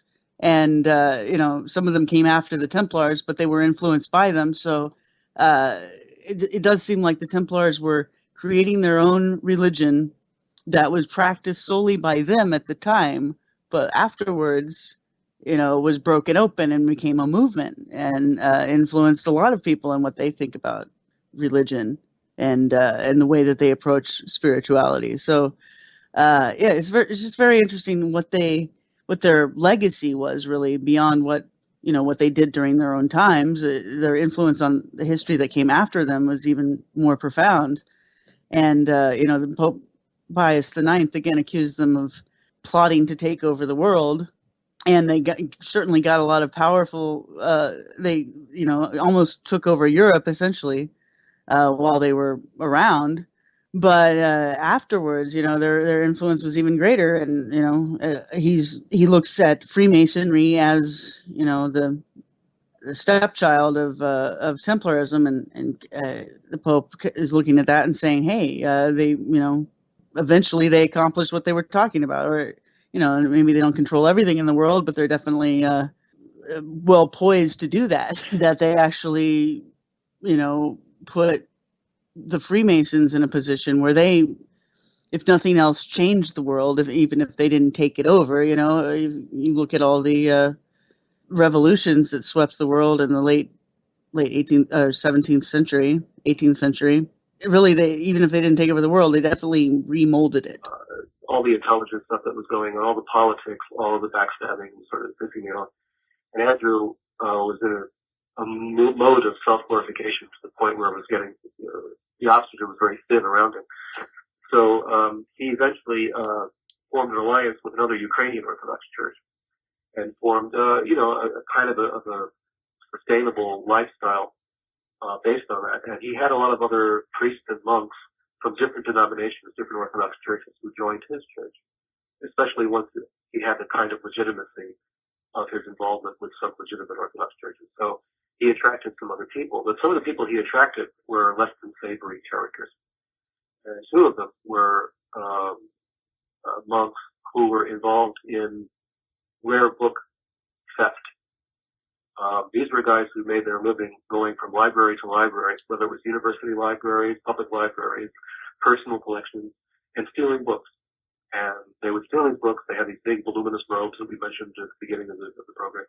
And they would hide books. They would take them out to a van that they had that had equipment in there for erasing the ink markings of libraries, for raising the seal, like the impressions of the, I don't know what to call them, like the paper seal from the libraries, so they could eradicate all this stuff and then sell the books, to collectors.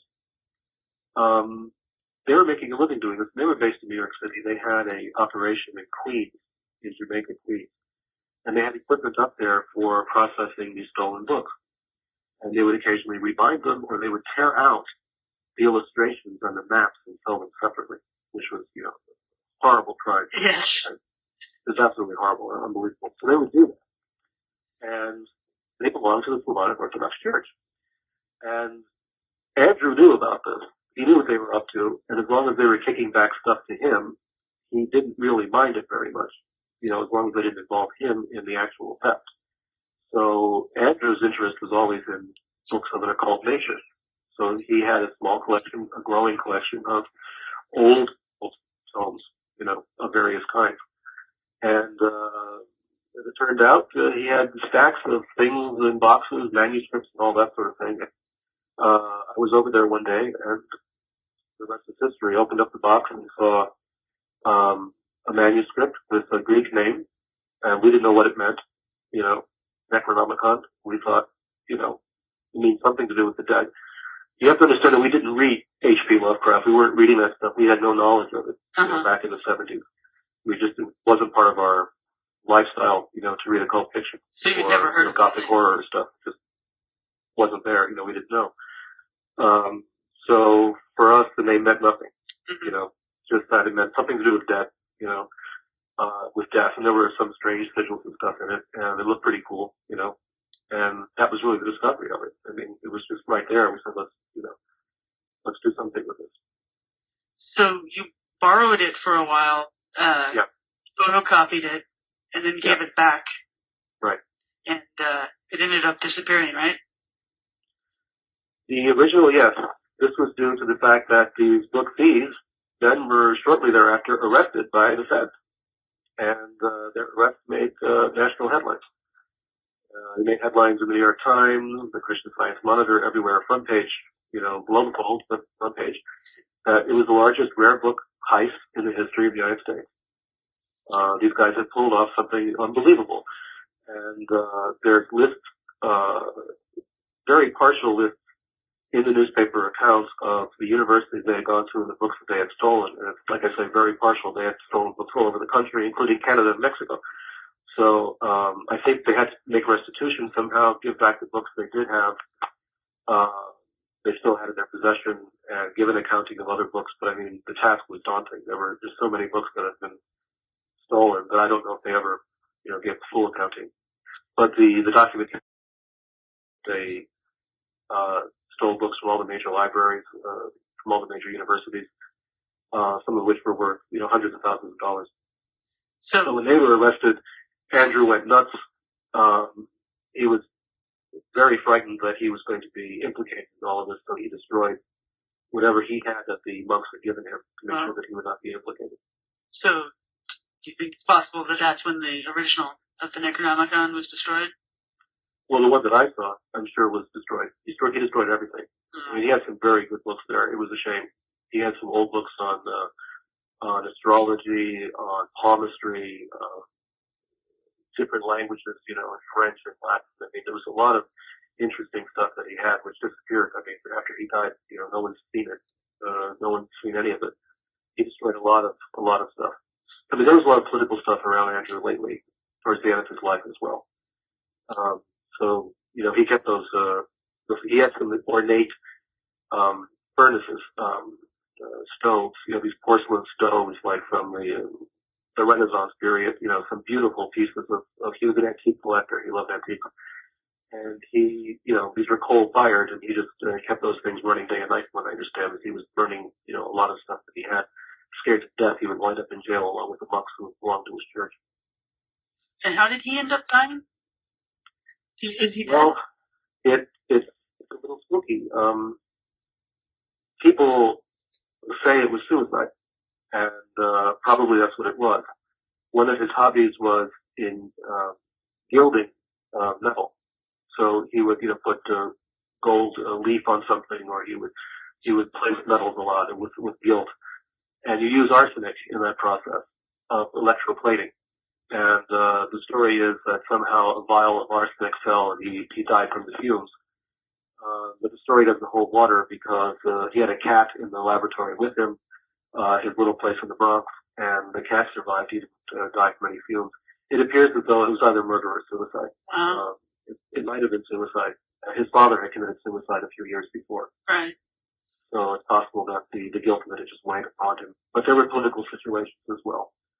The Ukrainian church that he was involved with suddenly came into its own with the fall of the Soviet Union. And the life that he had been living up until then was being threatened.